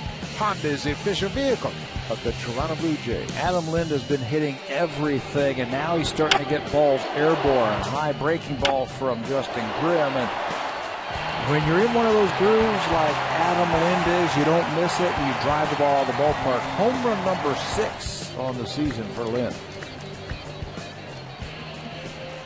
He's gotten big hits over the last couple of weeks, and certainly this is a big opportunity. Jays are down by a run. Well, McClellan has shown with the last 2 hitters, he's having a tough time getting his breaking ball over. I'm not sure he's got enough fastball to get it by Adam Lind, so Adam can be a little selective here early in the count.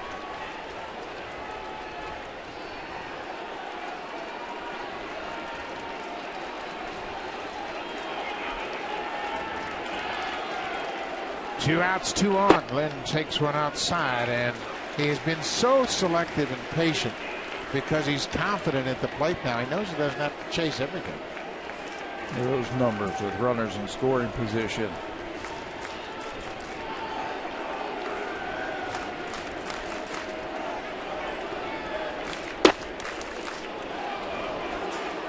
Might have been off the plate, but McClellan got the call. Ball on the strike.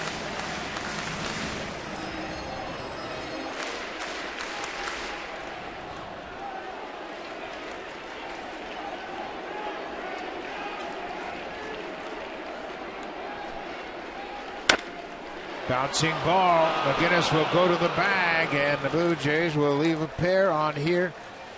In the 7th, we'll go to the 8th. Texas has a 5-4 lead. Murphy, McGinnis, and Garcia when we come back.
Strikeout. He struck out Jeff Baker. He will come in back-to-back games.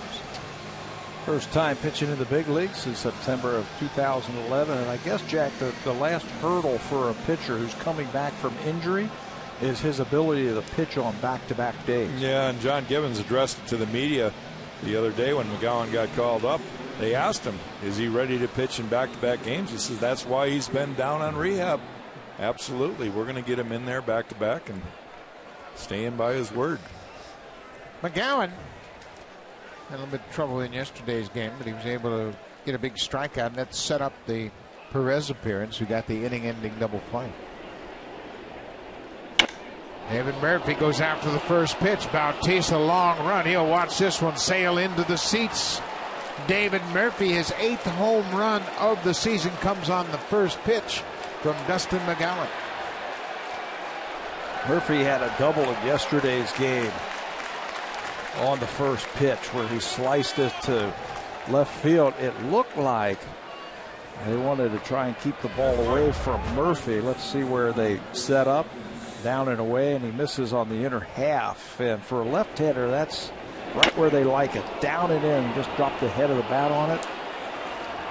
And the power from the pitcher, he supplied it all. 3rd home run for the Rangers this afternoon. Chris McGinnis in his first big league hit. Well, that was a big insurance run right there for Texas.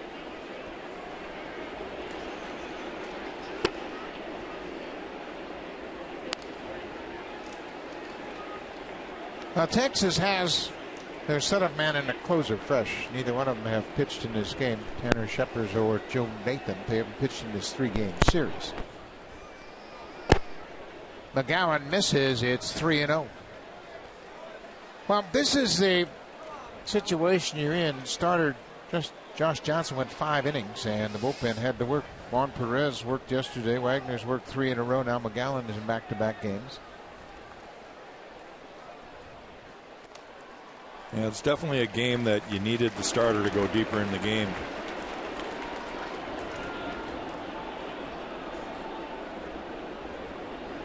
(6-4) Texas. They have 9 hits now. 3 of those have left the yard.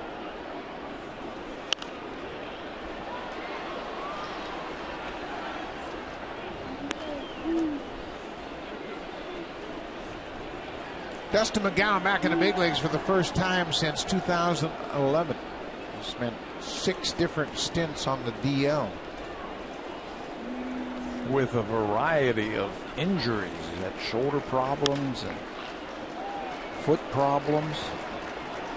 Just have not been able to keep him healthy. When he's healthy, he's had some pretty decent games for the Blue Jays. Saw him throw a one-hitter at the Colorado Rockies one day. McGinnis is having some rips. He got his first 2 big league hits here this afternoon. He's having some fun. This is just his second big league game. Yeah, he can call home tonight. Have a little bit of bragging rights. I drove in my first big league run. Full count, nobody out.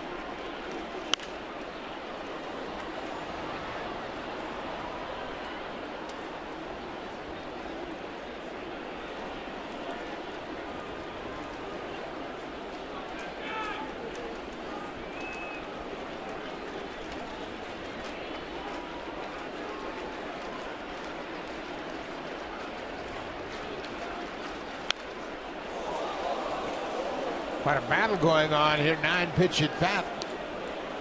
Power versus power. He's fell behind 3-0. Now you don't want to walk him. He's challenging him with fastballs.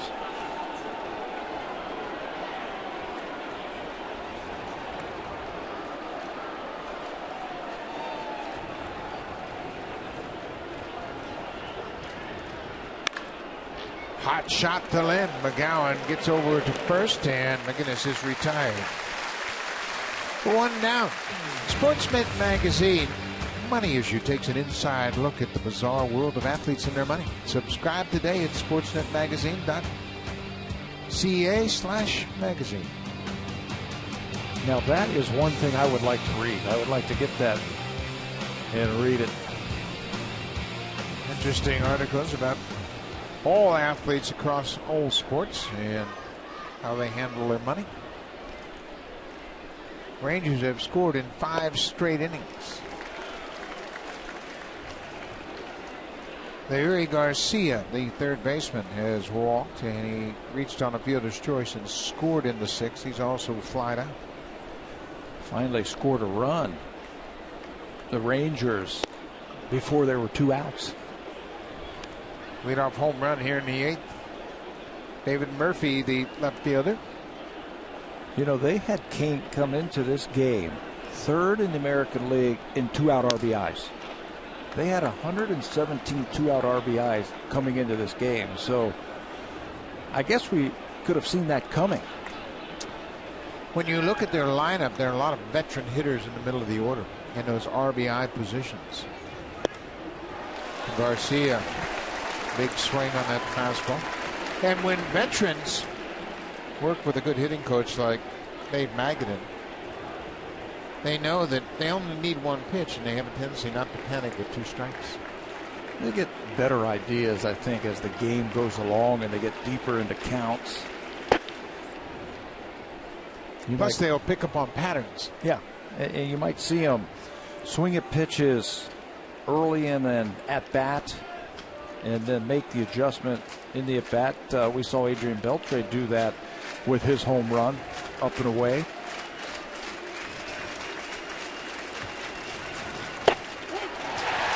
McGowan strikes out Garcia.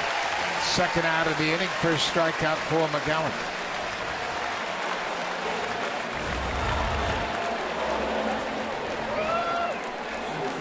Dial up the heater, and it's in a good spot. I think Garcia was looking for something off speed right there. McGowan threw a fastball right by him.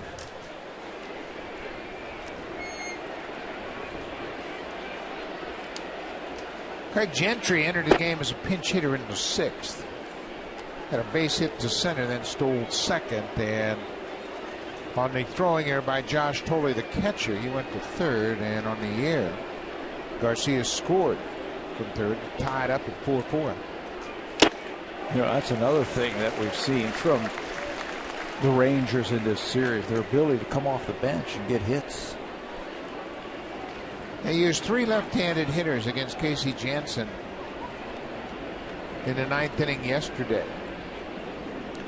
That hit by Gentry where they eventually scored a run broke a tie with Tampa Bay for the most pinch hits in the American League. Texas Rangers now #1 in the American League in pinch hits. And 2 pinch hits in yesterday's game. Gentry lays off that high fastball. Yeah, when you think about the two managers, Joe Madden and Ron Washington, they know their teams well, and they'll send them up in those good situations where they can succeed, good matchups. Gentry takes a walk. He has reached both of his 2 plate appearances this afternoon.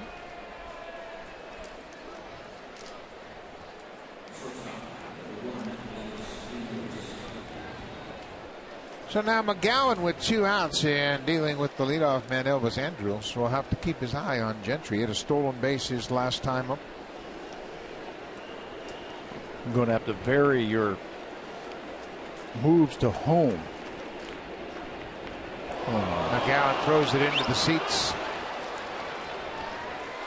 Very tentative in that turn and throw to first base. Just kind of tried to lob it over there, and he threw it over the head of Lynn and bounced into the seats.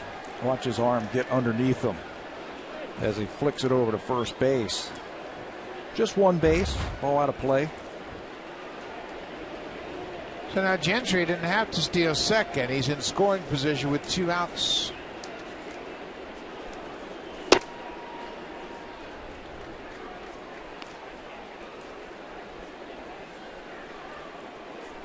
McGowan, we mentioned he threw 17 pitches in his outing yesterday.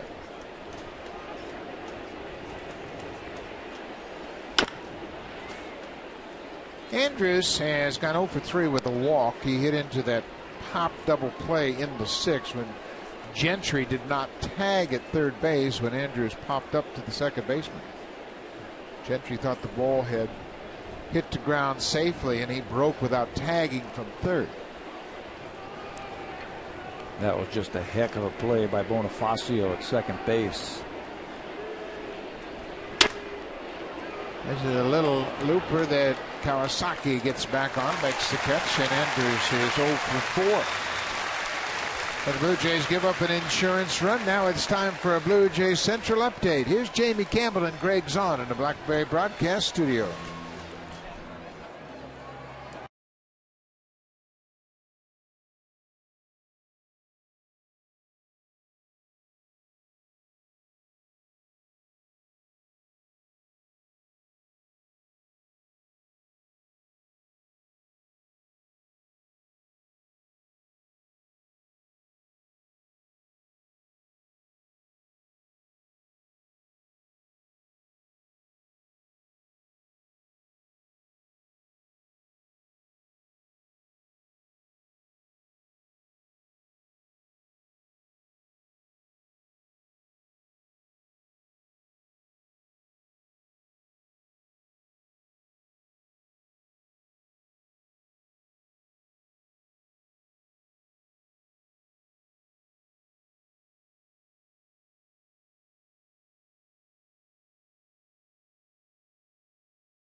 June 23rd, when the Blue Jays take on the Orioles. The game starts at 1:07 p.m. The first 20,000 fans in the Rogers Center will receive a Blue Jays beach towel.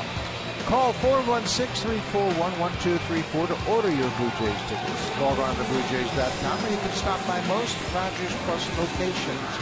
Beach Towel Giveaway Day, June 23rd, when the Orioles take on the Blue Jays.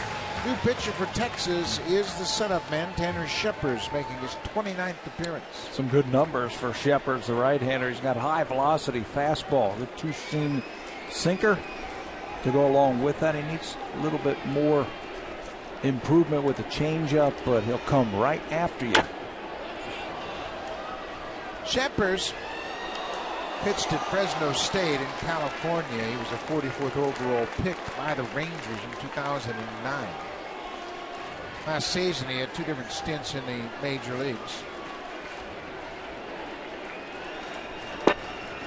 He's not pitched an awful lot. He was a starter when he first signed, but most innings he pitched 80 innings in 2010.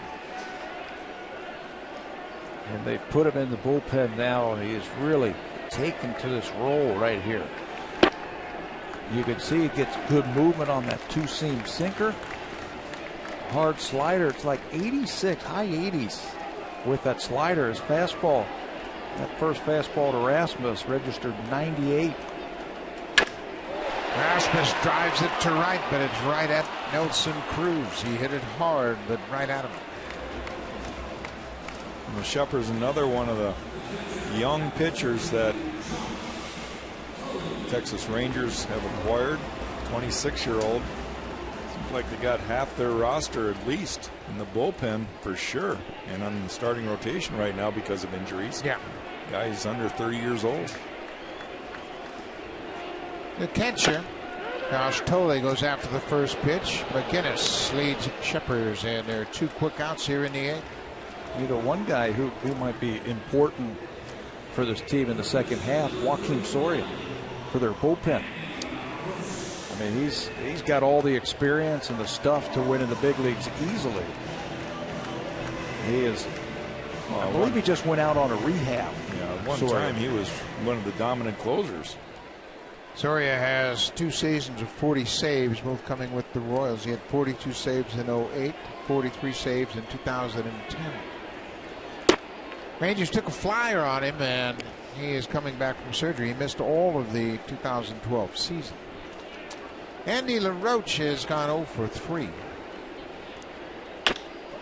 Hits this ball toward the end of the bat. Murphy on the run. He gets there just in front of the scoreboard in left. Shepers takes him just 7 pitches to retire the side in order.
By Bacardi Oakhart. Smooth, spiced rum. Bacardi is a proud partner of the Toronto Blue Jays.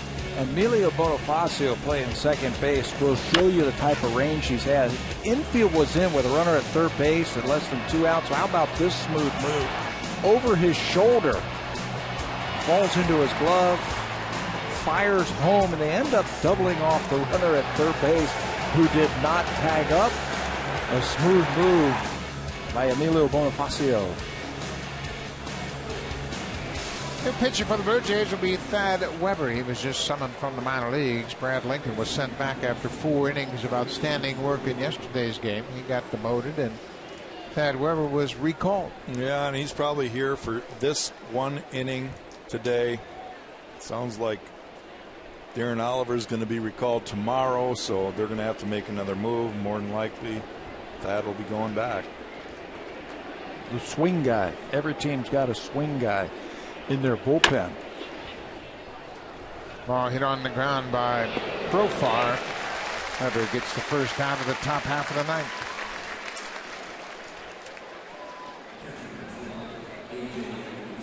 Weber was acquired by the Blue Jays on the 19th of May off the waiver wire from San Diego. He went right to Buffalo.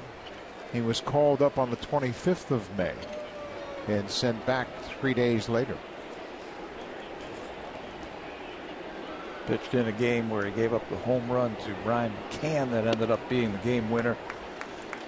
Quire and Alex Anthopoulos has talked about him, about requiring depth within the organization, and right now he's a depth guy for him.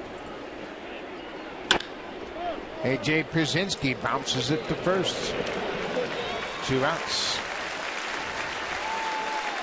Looking ahead to the Blue Jays, bottom of the ninth, DeRosa, Kawasaki, and Cabrera, the scheduled hitters, 8, 9, and 1. Joe Nathan, the veteran reliever, is loosening up. Sheppers did his job. He retired the only 3 batters he faced in the 8th inning. Adrian Beltre with a big day with the bat. He's been on base 3 times. He's walked, singled, and homered.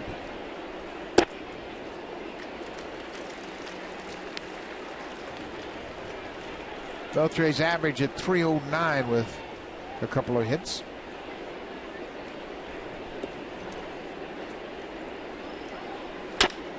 Another breaking ball, another ground ball. Andy LaRoche goes in out. Blue Jays will go to the ninth. It took Thad Weber just 5 pitches, and now the Blue Jays got to mount a rally. DeRosa, Kawasaki, Cabrera, bottom of the ninth.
TV Comfort Zone. There's some special guests from Sick Kids Hospital. Welcome to the ballpark, and we hope you're having a good day.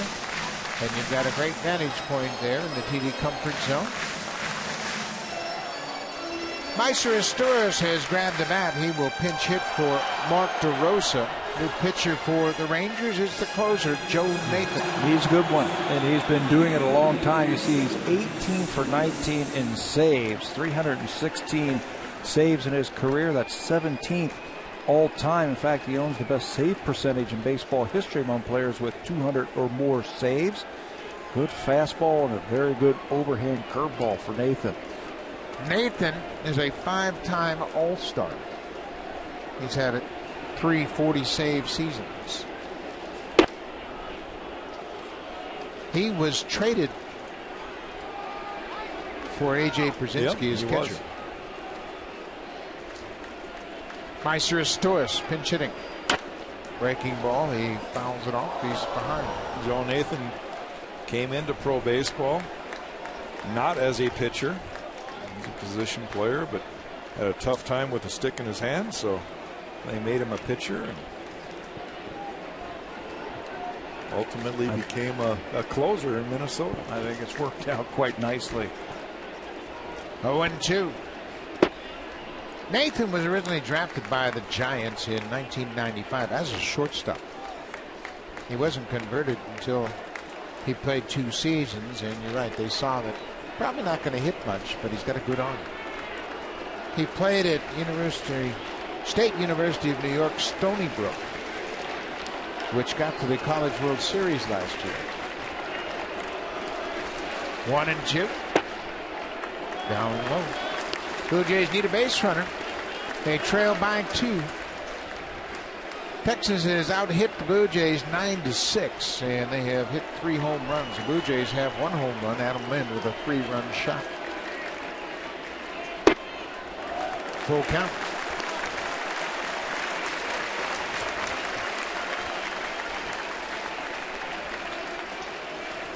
Got to challenge him here.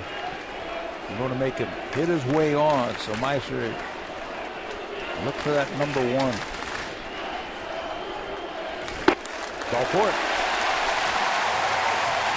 So Estoras walks as a pinch hitter. It's the last thing Nathan had on his mind. Yeah, his on-base average against Joe Nathan, 153, which is the 4th best in the American League. So that's very rare that you get a free pass. Well, the big boys are looming on deck. Melky Cabrera, Bautista in the hole, Munenori Kawasaki. He'll make Nathan work.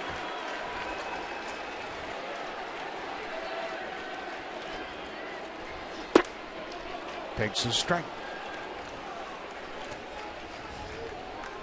Melky Cabrera on deck. He has walked and scored a run. He's 0 for 3 on the afternoon. Jose Bautista in the holes had a big day. He's 3 for 3 with a walk.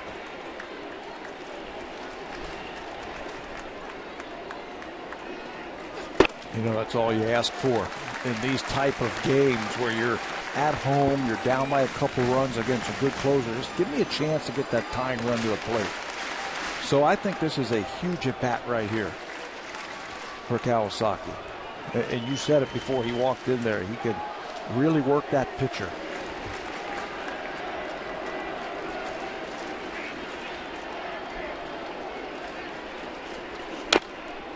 Little cutter that's fouled up.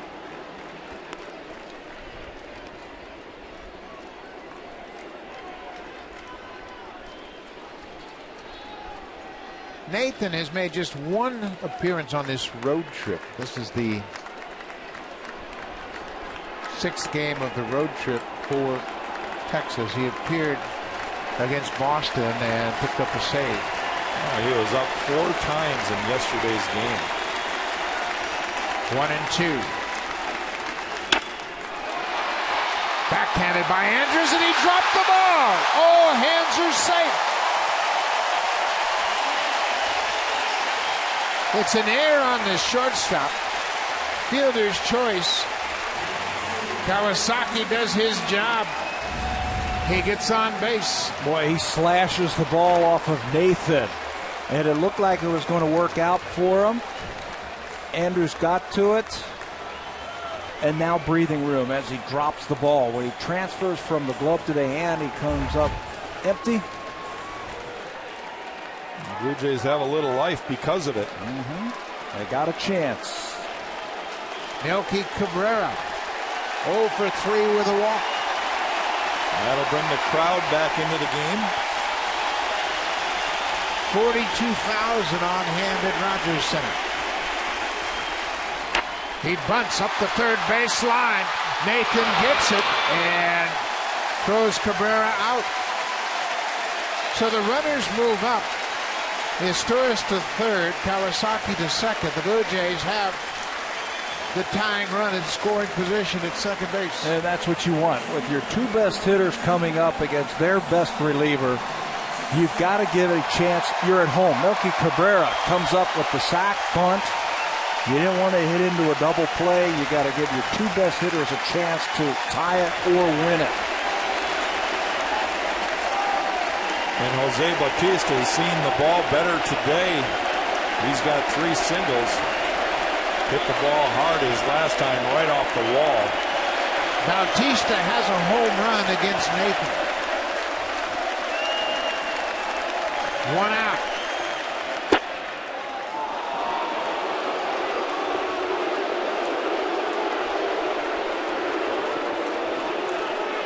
Well, you mentioned Bautista's been seeing the ball well all day long. He thought that pitch was down, and he's letting Gary Darling know it.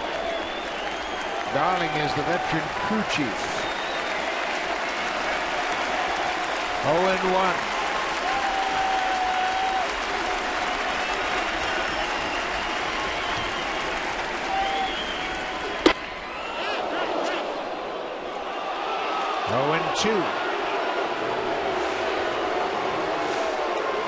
Nathan's got a very good overhand curveball. That's what he starts off Jose with.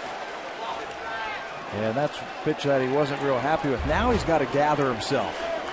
He had a check swing that was called a strike. He's got a battle now, 0-2. He's got to put those out of his mind. Think about this next pitch.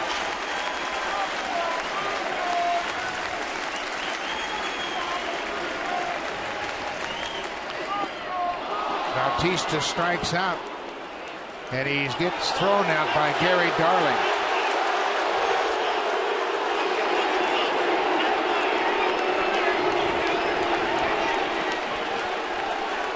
Now, John Gibbons is pleading the case. Bautista just threw his bat and his helmet back onto the field.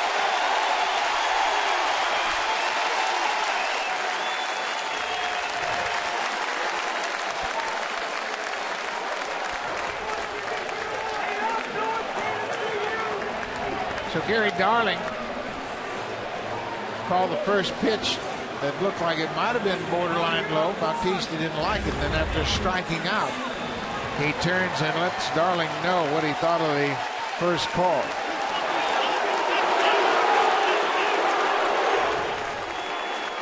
And then that might cost him some money right there. The bat and helmet out onto the field. So now there are 2 outs. Edwin Encarnacion at the plate. Nathan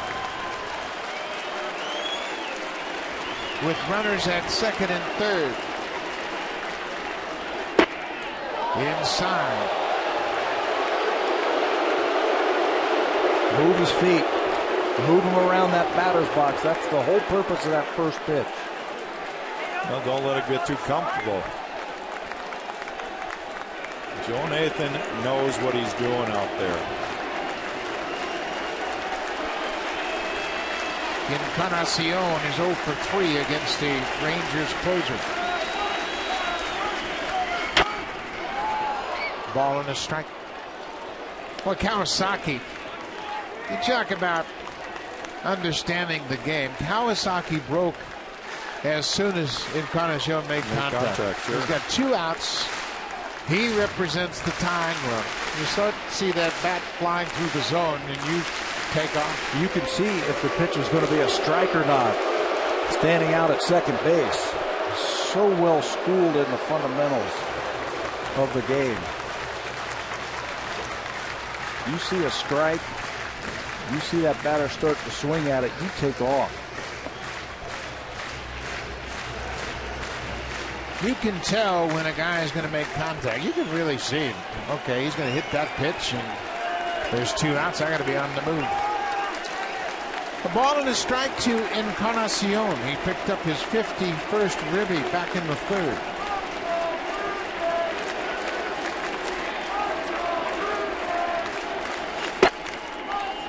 Inside. And he can get as much as he wants at second base because the middle infielders are playing deep. Just to keep the ball on the infield. You see Profar, the second baseman, is deep. Not even close to second base bag.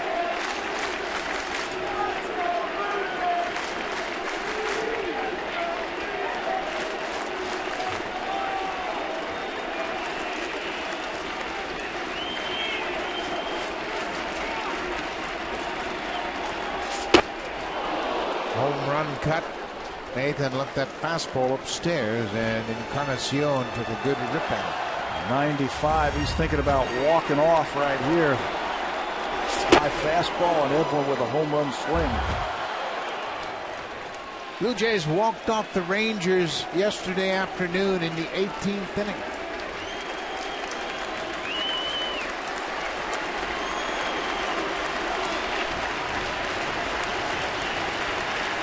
Here's the 2-2 pitch. Popped up, playable on the infield. Profar calls for it, and the Rangers win it. Nathan picks up the save as the Rangers win the final game of this series. Blue Jays take the series 2-1.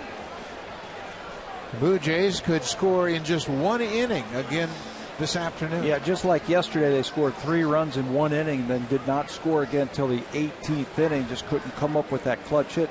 Rangers, on the other hand, come up with those 2-out RBIs, and they get an add-on run to help out Joe Nathan to finish it off. Yeah, the 2 big home runs in the 7th and 8th inning by Adrian Beltre and David Murphy, and that was kind of the deciding game. Up until then, it was kind of a dogfight. 3 home runs cost the Blue Jays, and we'll be back tomorrow night from Chicago. Blue Jays lose 6-4. Stay tuned. Time now for Jamie Campbell and Greg Zahn from the Blackberry Broadcast Studio.